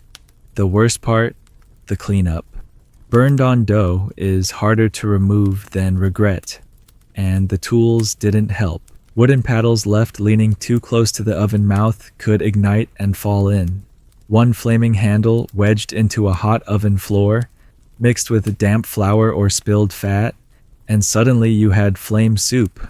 One English record from the 14th century describes an event called the Bakehouse Roar, in which an improperly cleaned oven, loaded hastily after a rainstorm, let out a thunderclap that knocked two men off their stools and singed off someone's beard. His name was apparently Jeff. He did not return to baking. Historians still debate the frequency of these explosions. Some argue they were rare and dramatized. Others point to repeated mentions in town records, insurance disputes, and the occasional sermon that included, "Even the righteous may be tested by hot crusts," which either proves the danger was real, or that medieval clergy had a weird sense of metaphor. Back in the present, you sit again by the oven mouth, staring at its blackened interior. The baker, now comfortable with your presence, offers you a sliver of hardened bread stuck to the wall, an oven scab, he calls it. It's chewy, slightly bitter, possibly from last week. You eat it anyway, because this is about immersion now. Another curious element, steam holes. Some bakers drilled small vent holes into the sides of their ovens to allow moisture to escape during the large bakes. This helped prevent explosions and gave an auditory cue. The hiss of steam was a kind of safety whistle. No hiss, bad sign. Too much hiss, even worse. One clever baker in Italy reportedly trained a pigeon to fly away when it heard the wrong hiss. Pigeon-based fire detection didn't catch on, but you respect the effort. One fringe tale, possibly apocryphal, tells of a bishop visiting a bakehouse when the oven cracked loudly mid-bake. The bishop, convinced it was divine wrath, flung himself flat on the ground and shouted psalms until the oven cooled. It didn't explode. The bread turned out fine. The bishop commissioned a stained glass window celebrating the mercy of heat. But not every explosion was dramatic. Most were smaller. Sharp cracks, bits of plaster raining down, scorched fingertips. Enough to remind you that baking wasn't quaint. It was volatile. And that's what makes it so human. These people, long before us, learned to walk the line between nourishment and destruction. Every time they lit the fire, they danced with risk. You glance at the baker's hands, scarred, thick-skinned, with little patches of missing hair from years of close calls. He doesn't talk about them. He doesn't need to. The oven remembers for him. And yet, the fire is still lit. The dough still rises. The bread still feeds the town. Because they need it. And because somewhere along the way, Someone decided that the risk was worth the crust. The baker shrugs. No burn today, he says, not quite smiling. Then adds, check back tomorrow. You nod. Tomorrow always holds the potential for a boom, but also for bread. The morning wears on. Birds flutter through rafters, the streets clatter with hooves and wooden wheels, and the scent of a dozen different meals begins to blend into the air. Meat stews, burnt onions, something fishy, and of course, bread. Always bread. But now, things slow. You follow the baker back into the quieter rhythm of the midday lull, and he invites you to sit a while. There's a waiting that happens now. A pause in the fire dance, because some bread doesn't happen quickly. Some loaves are patient. This is the story of the sourdough that waited. Not every medieval bake was immediate, while quick loaves, flatbreads, simple rounds, trenchers were baked daily for hungry mouths and morning markets. More complex breads took their time, days sometimes, especially those made from wild fermented starters, the earliest versions of what we now call sourdough. You sit near the baker's prep table now, where a cloth covers a bowl. He lifts the edge slightly, revealing a bubbling, living mass. It hisses softly, like it's whispering secrets in gluten.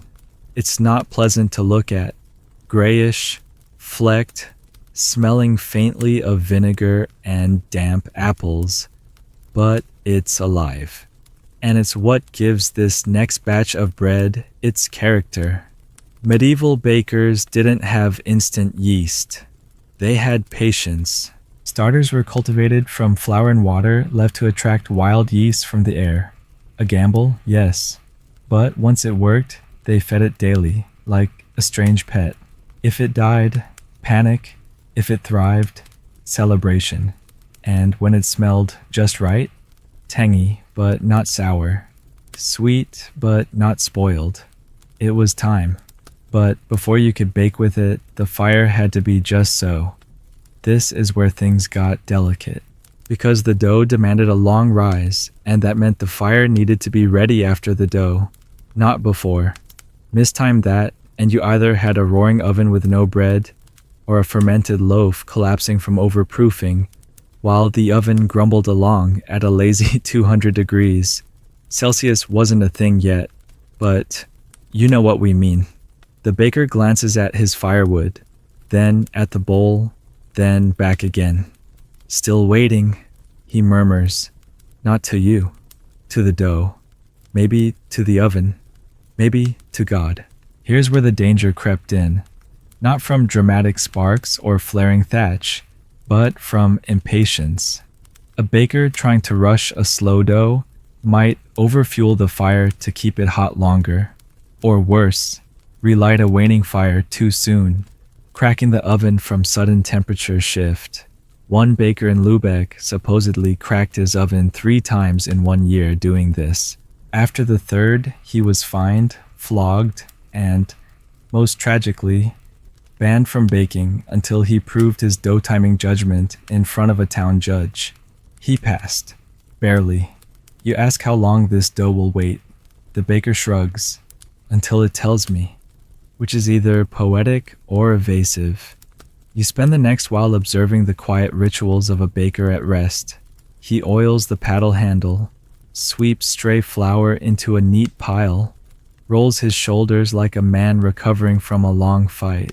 And every few minutes he lifts the cloth and peers at the dough again, nose close, brow furrowed, judging invisible metrics. Historians still argue whether medieval sourdough was as consistent as modern versions. Some suggest it was entirely unpredictable. Flavor, rise, even shape varied day by day. Others believe bakers developed remarkable instinct.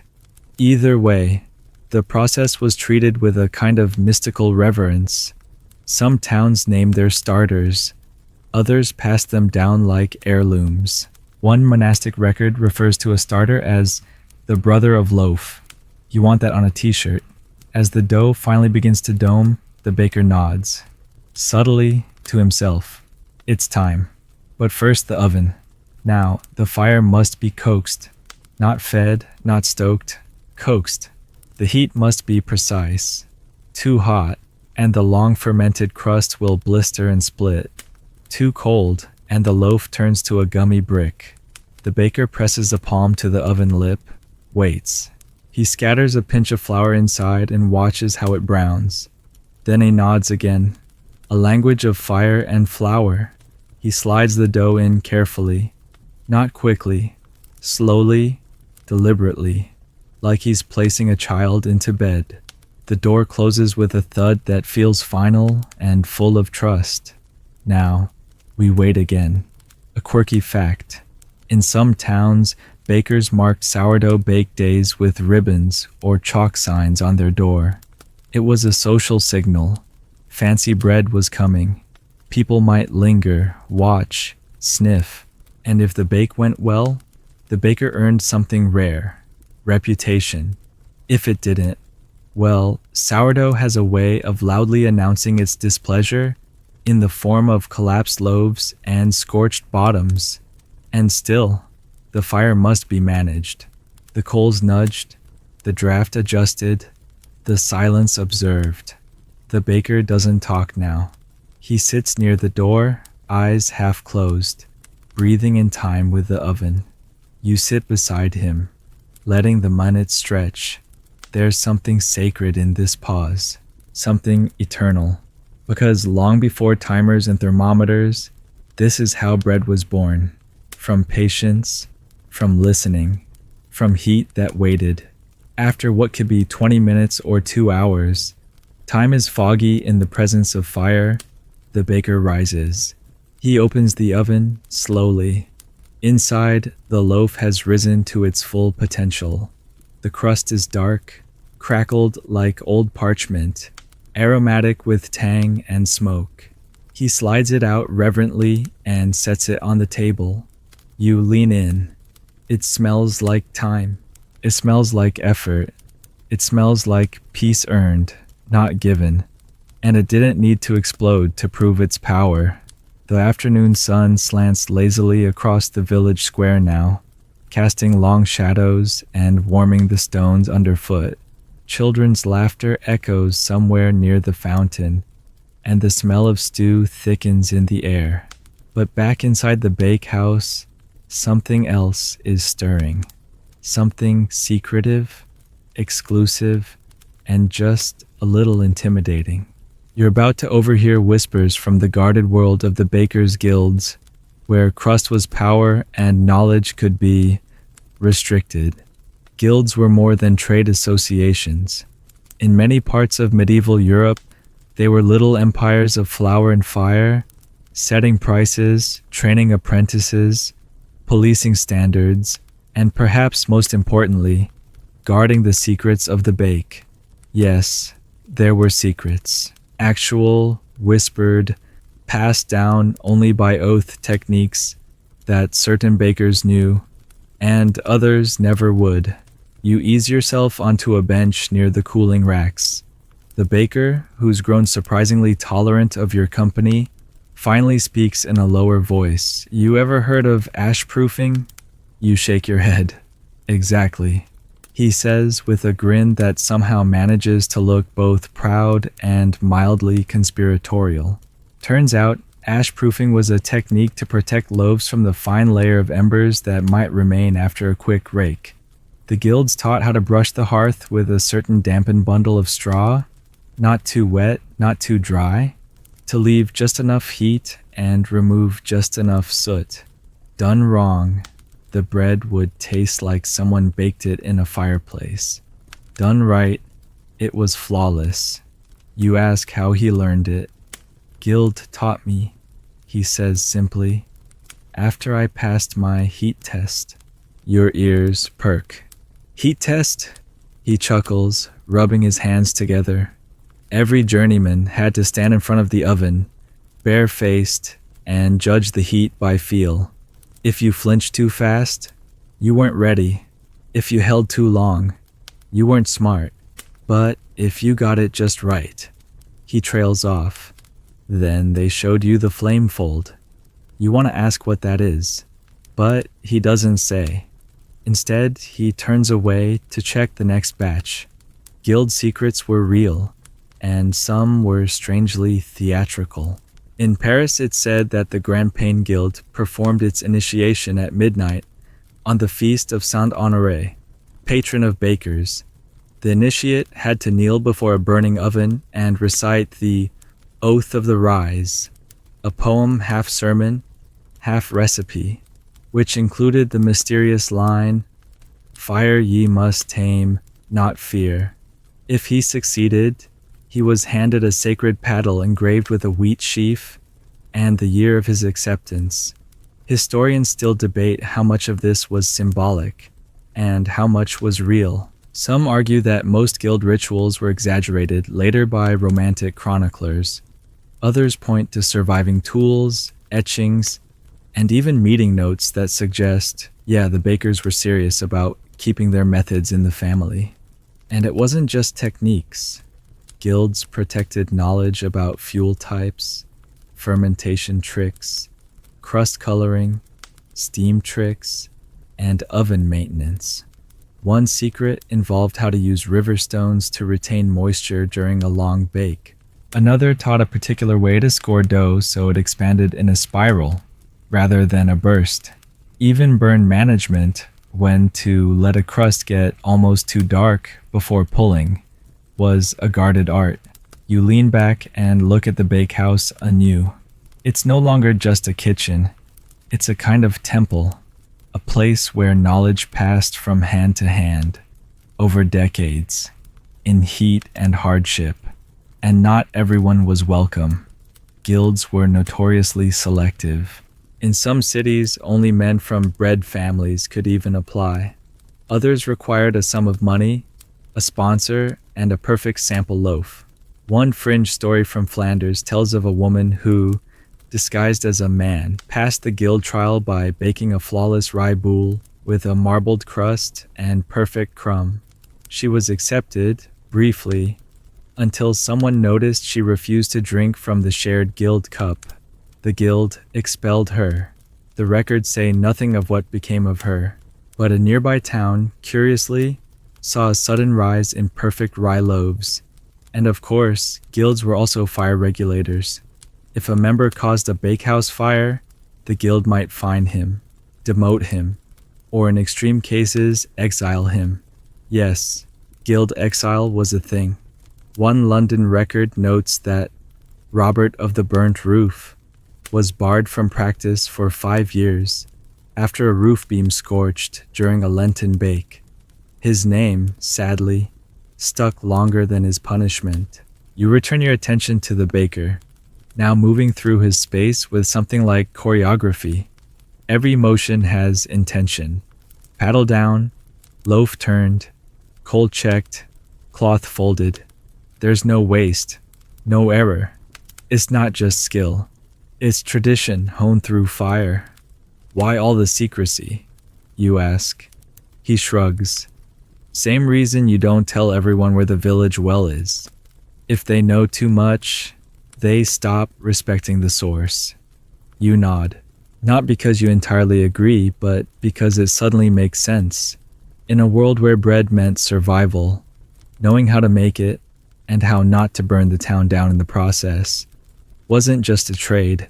It was a kind of magic, passed not with spells, but with scorched fingers and silent lessons, and only to those who earned it. The sun begins its slow descent now, casting everything in a warm, golden hush. The village shifts with it. Traders packing up stalls, goats yawning. Yes, goats yawn. And the smell of supper starting to simmer behind shuttered windows. But inside the bakehouse, the fire still crackles, the walls still glow, and stories continue to simmer just beneath the surface.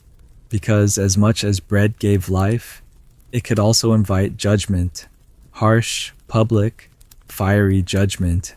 Welcome to the unsettling reality of trials by fire. sometimes metaphorical, sometimes not. You're seated again on the bench near the oven.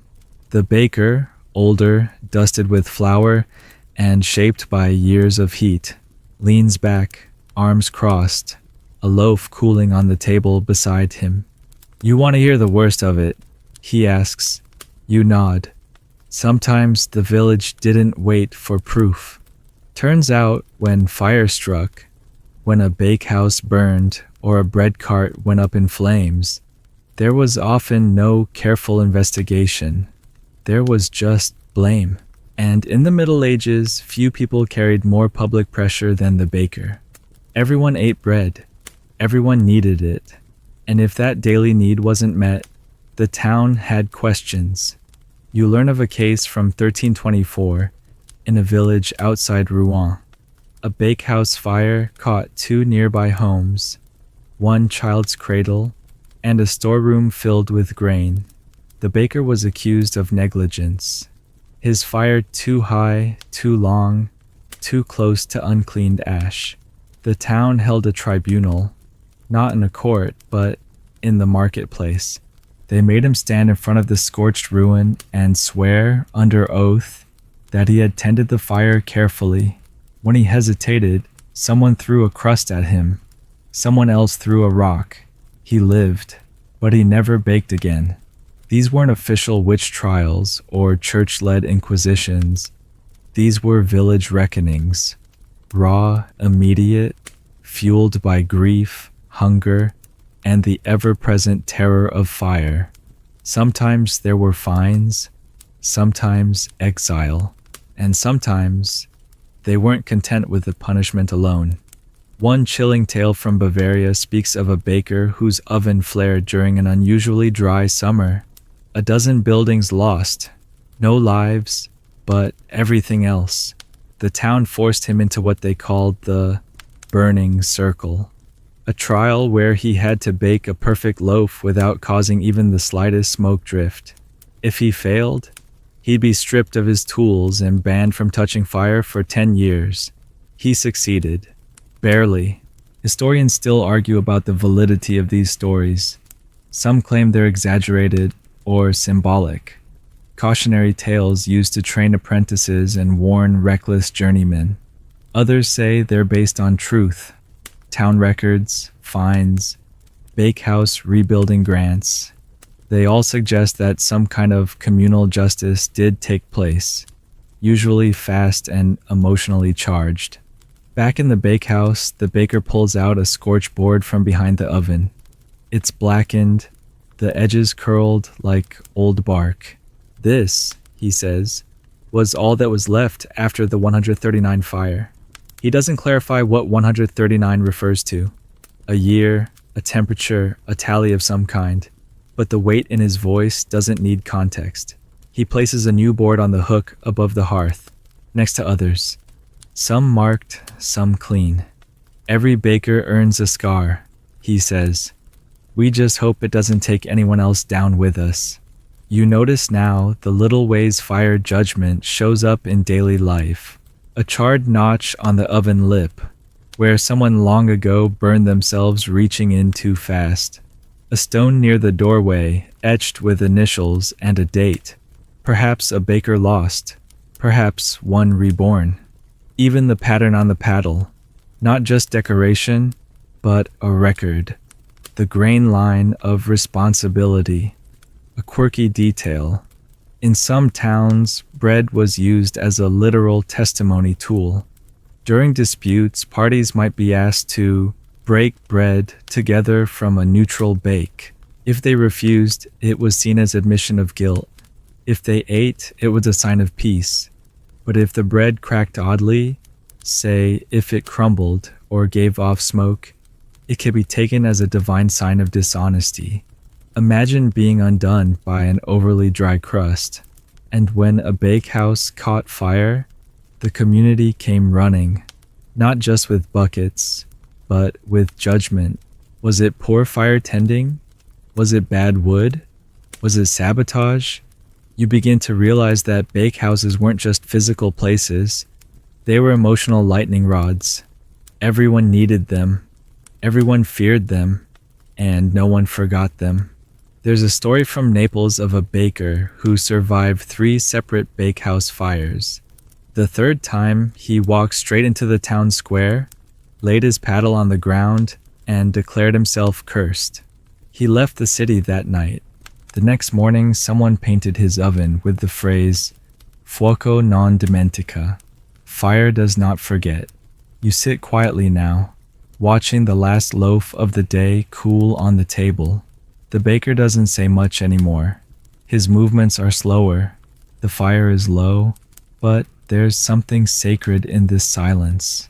The knowledge that every good bake was a triumph, that every loaf pulled from the oven without burning the house down was a quiet miracle, and that not all trials leave scars on the body. Some burn into the walls, some into memory, but most leave a mark in the shape of bread.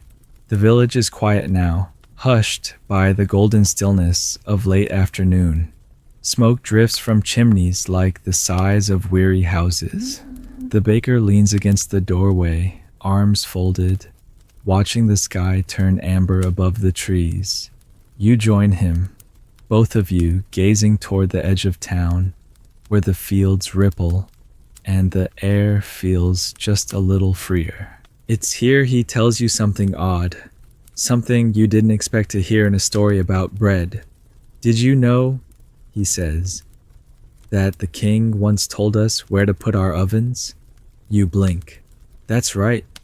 Royal burn notices, because sometimes it wasn't just your neighbors, your guild, or the suspiciously flammable chickens you had to worry about.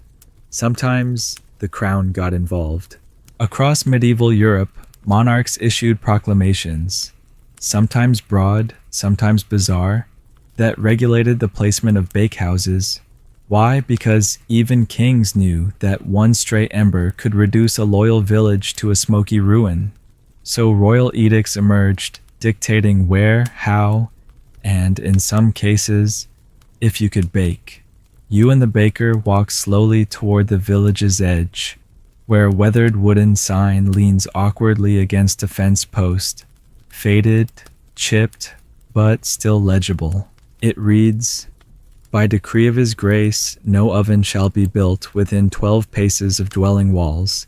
It's signed with a year and a symbol, a crown balanced over a sheaf of wheat. The logic was simple. Ovens needed space, fire needed boundaries, and kings, despite living in stone castles far removed from peasant cook fires, didn't want rebellion sparked by negligence, burned the wrong block of houses, and suddenly, bread wasn't the only thing rising. So distance was mandated. Construction was controlled. In some places like London and Paris, the laws were even stricter. Communal bakehouses were built under royal supervision. Their dimensions were regulated, their firewood inspected, and their location mapped in city plans. In a few rare cases, town ovens were placed near rivers, so that if they caught fire, water buckets were close at hand. If it seems excessive, remember, these were cities of wood and thatch and candlelight. A good oven was helpful. A bad oven was catastrophic. Historians still argue whether these royal decrees were truly about fire safety or just another method of taxation and control. Some suggest kings used oven placement laws as an excuse to exert power over urban planning. Others believe the laws were responses to very real disasters. One document from the reign of Henry III cites the burning of 44 houses near the bakeries of Southwark as justification for a new ordinance. Another from Frederick II in Sicily refers to the smoldering ruin of 2 parishes and 3 goat barns. And if you disobeyed the royal burn notice, the consequences varied. Fines mostly, sometimes forced relocation, occasionally confiscation of your oven, which, by the way, meant they literally came and bricked it up. One poor soul in York had his bakehouse decommissioned by royal masons, after being caught baking in prohibited proximity to a granary. They left a sign on the sealed door, "May your bread find cooler fire." A nice insult, if a bit passive-aggressive. The baker beside you snorts. "My grandfather's oven used to be there," he says, pointing to a small patch of earth beside a crumbling wall. But then the Duke's inspector came. He doesn't elaborate, but the scorch marks along the base of the wall tell a story. A quirky fringe case? In 14th century Hungary, a royal advisor attempted to design fireproof bakehouses using dome-shaped stone chambers surrounded by moats of water. He claimed it would eliminate all oven-related fire risks. They built one. It flooded. Bread turned to porridge. End of experiment. But the royal interest didn't stop at location. In some areas, kings regulated when you could bake. During festivals, certain ovens were required to operate continuously for public feasts, at crown expense. Other times, during drought or war, baking was restricted to specific days to conserve fuel and avoid overheating the town. Imagine being told by royal decree that today was not a bread day. Now imagine explaining that to a crowd of hungry laborers.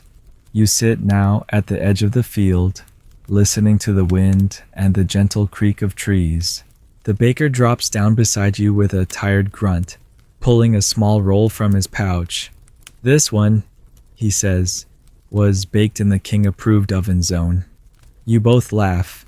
It's dry, slightly overcooked, but somehow that makes it better. It's strange to think of power stretching into something so ordinary as where you put your oven. But in the Middle Ages, nothing was just ordinary. Fire was a public issue. Bread was a political necessity. And if the king could control the crust, he could remind you who ruled not just the land, but the heat beneath your feet. One last curiosity. Some royal edicts included specific wording that the oven must be visible from the street. This wasn't just about convenience. It was about accountability. If your oven was hidden, you could be blamed for any fire within 10 houses. But if it was public, everyone could see you tending it. Everyone knew where the risk lived. It was surveillance. Through soot.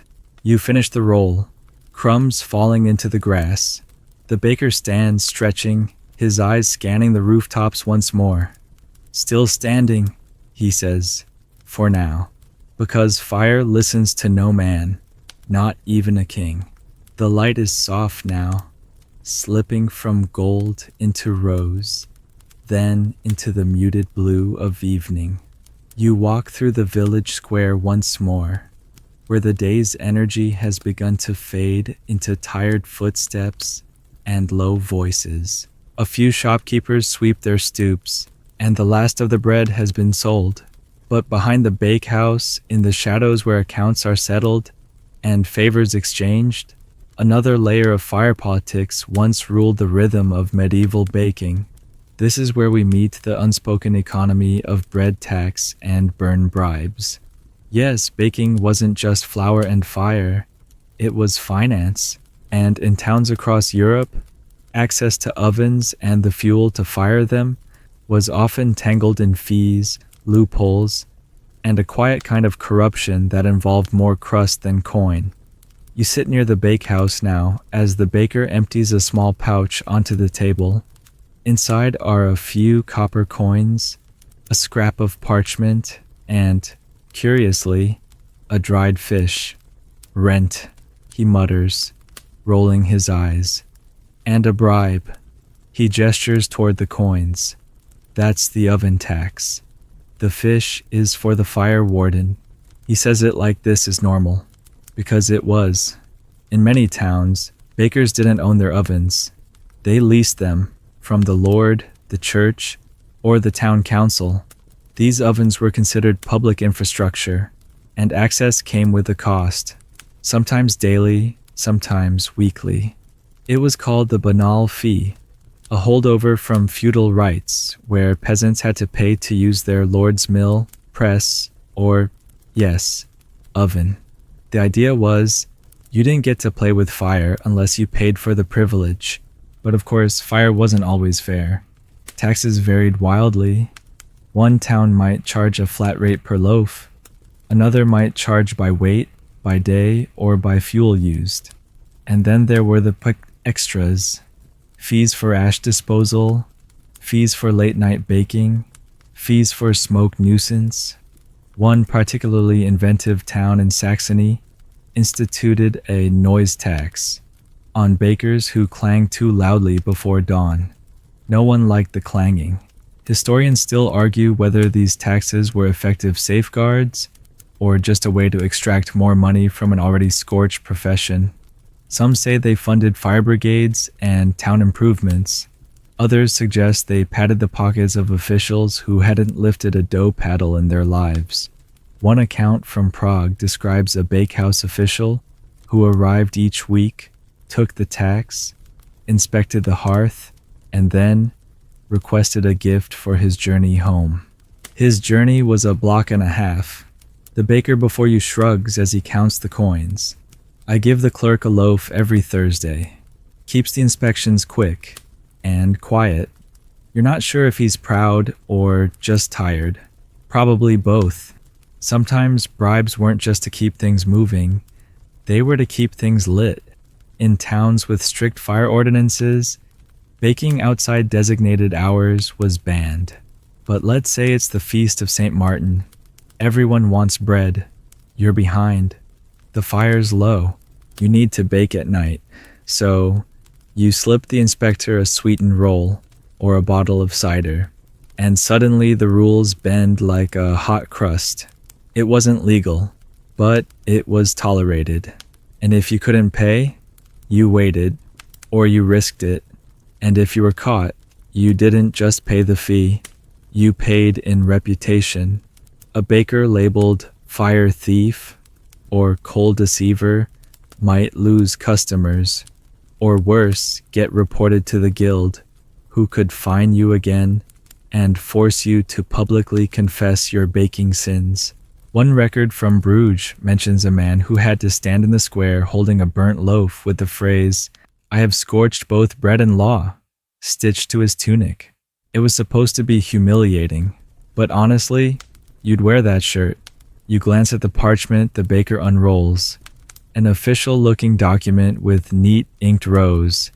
It lists dates, coin tallies, and a small note at the bottom. Cinders swept, heat sufficient, no excess flame. It's signed with initials and a wax seal, a medieval fire receipt, proof that today at least he baked within the law. But there's something else in the margins. Small symbols, maybe private notes, a fish, a barley stalk, a tiny flame. He sees you noticing. "Marks," he says, "for who expects what? I remember who gets what bread, who wants less crust, who likes a warm roll with the tax." He taps the fish. That's for the coal clerk. He gets herring. You can't help but admire the system, or fear it. One fringe tale from Italy tells of a baker who tried to revolt, refusing to pay the bake tax, arguing that his oven was private and his fire holy. The town shut him down, locked his door, seized his paddle. He protested by building a mobile oven on a cart and baking in the square. People loved it, until a spark hit the mayor's curtain during market day. That was the end of that little experiment. You begin to see how deeply the fire was woven into not just the baking, but the bargaining. Who baked, how much, and when. It was all up for negotiation. Even your fuel might come at a cost. If your usual woodcutter raised prices, you'd find yourself with damp logs and bad crust. Or you might pay a bribe to jump the queue for the good oak. And when things got desperate, well, there were ghost fires.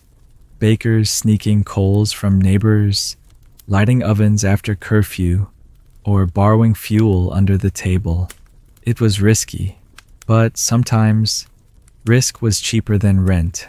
The baker stands now, brushing crumbs from his hands. Bread's gone. he says, and so is the tax. You follow him outside, the sky now melting into twilight, stars beginning to blink awake. There's no one left in the square, just the soft sound of an oven settling, its stones cooling slowly like tired lungs. You realize that bread was never just about sustenance. It was about survival, navigation, diplomacy, and sometimes negotiation by crust. Twilight folds over the village like a second roof, cooler, quieter, just as leaky. You walk slowly now, down an alley behind the bakehouse, where the last of the heat breathes out from the stone walls, and the embers inside the oven glow low like tired eyes. But something catches your attention, something subtle and strange. A narrow trench, barely visible in the fading light, carved into the earth and lined with old stones. You follow it with your fingers. It stretches from the side of the baghouse, winds past a tool shed, and disappears beneath the nearby granary. You glance back at the baker, who's watching you with the amused patience of someone who knows exactly what you're about to ask. That, he says, is where tomorrow's fire begins. Welcome to the forgotten ritual of from ember to ember, the quiet, practical magic of carrying flame through time. In a world without matches, lighters, or handy stovetop clicks, fire was precious. You didn't start it from scratch if you could help it. You preserved it, nurtured it, shared it. And for bakers who needed reliable heat before dawn, this meant planning ahead. By yesterday's flame. You walk along the trench's path as the baker explains. At the end of each bake, just before extinguishing the fire, he selects a few perfect embers, still glowing, not too hot, not too cool. These embers are buried in ash or stored in a clay pot and placed in a sheltered nook, sometimes even inside the oven itself. Overnight, the ember smolders slowly, breathing shallow, preserved by its cocoon of ash. Come morning, it can be coaxed back to life with kindling and breath. It's not a guaranteed system. Embers go out. Ash gets damp, but when it works, it's a quiet miracle. Continuity without spark. A fire with memory. One fringe fact: some towns built small side chambers into bakehouses just for ember storage. Stone cubbies sealed with wooden plugs. In especially fire-conscious cities like Lubeck or Bruges, there were even designated embersmen, town workers tasked with carrying embers from one oven to another in heavy clay jars. Imagine the job title: Flame Bearer First Class. Historians still argue whether these ember trenches, also called fire runs, were widespread or regional. Some believe they were most common in monastic settings or tightly packed city blocks, where fires were more carefully managed. Others suggest they were an old folk practice, born from necessity, passed down through hands more than words. You peer now into the small fire cavity the baker uses, built into the side of the oven like a secret pocket. He opens it with care, revealing a half-burned log and a soft orange pulse under a pile of ash. You feel the heat on your face.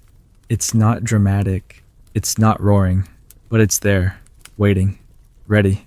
This, he says, was lit 3 days ago, carried ember to ember, no fresh fire since.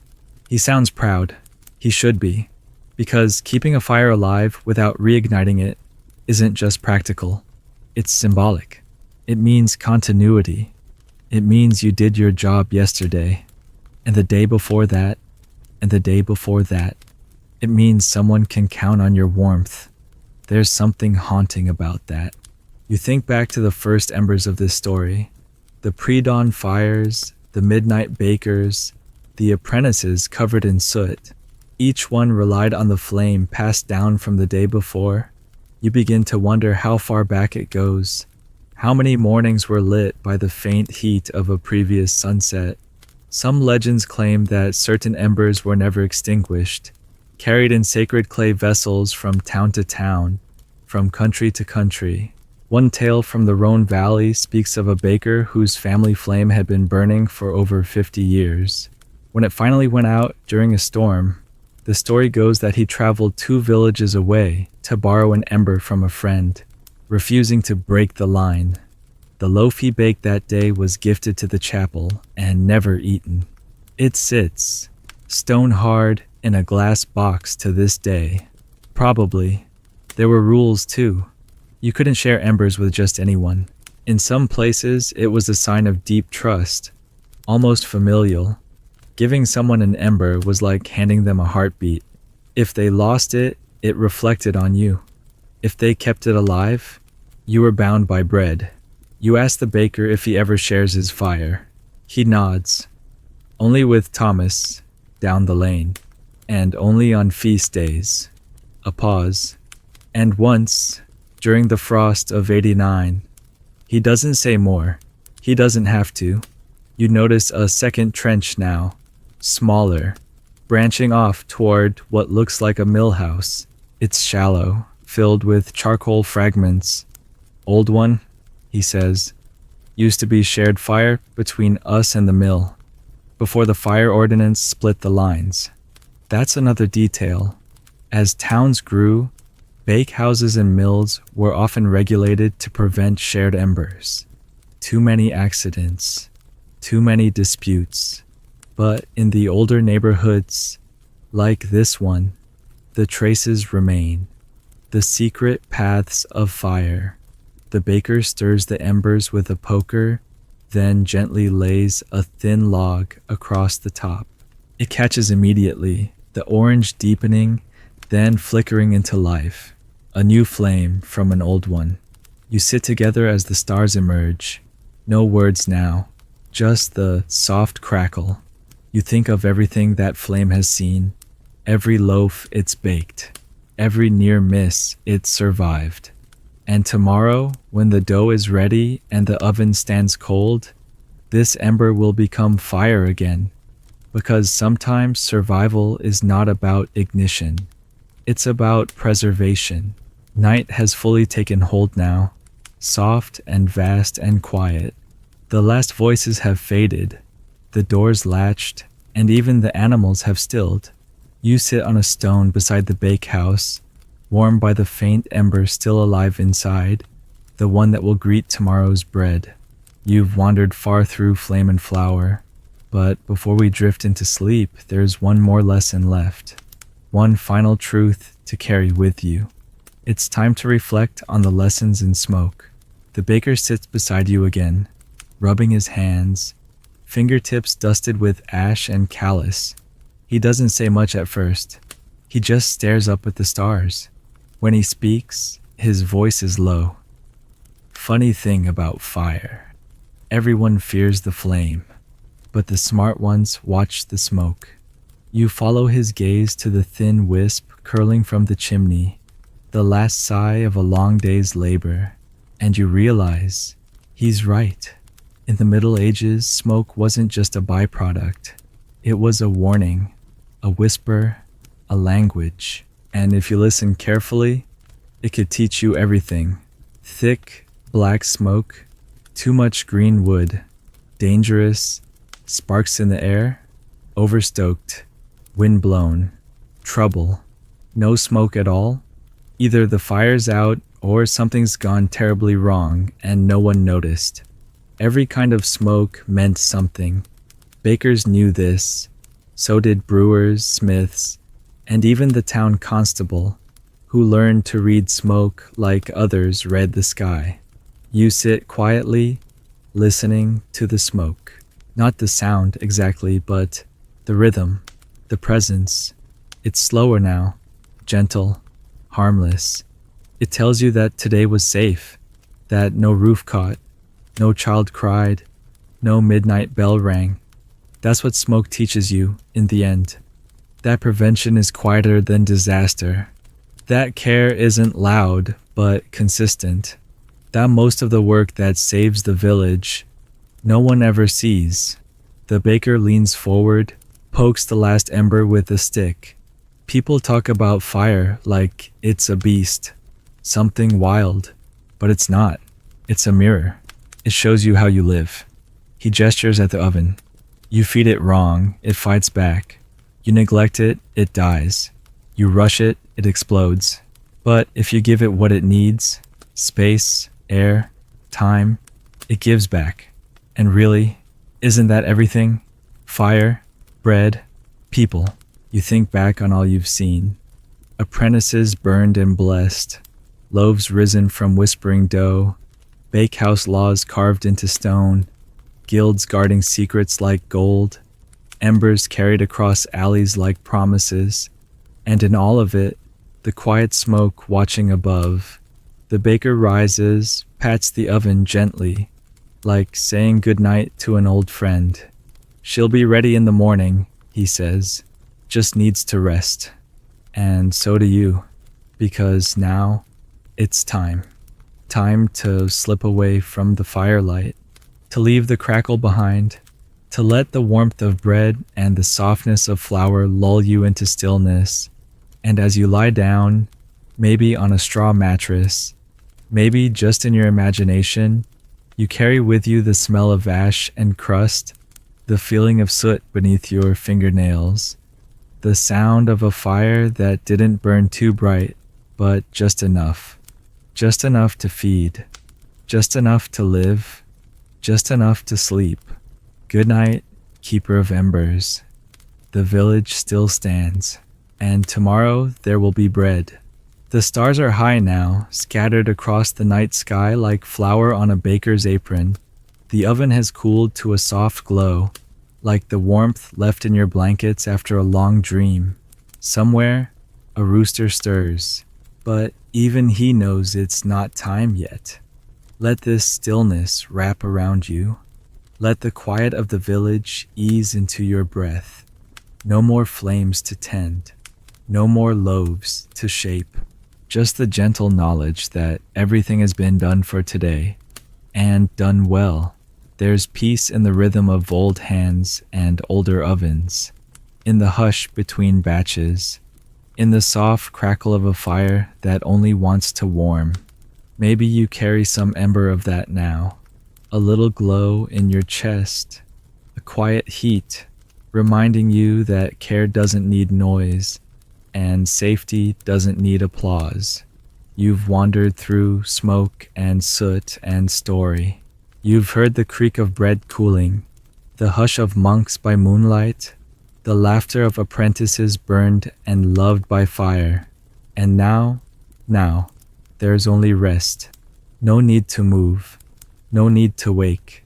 Let the darkness hold you. Let the oven cool behind your eyes. Let the world drift into stillness, one breath at a time. You are safe. You are warm. You are home.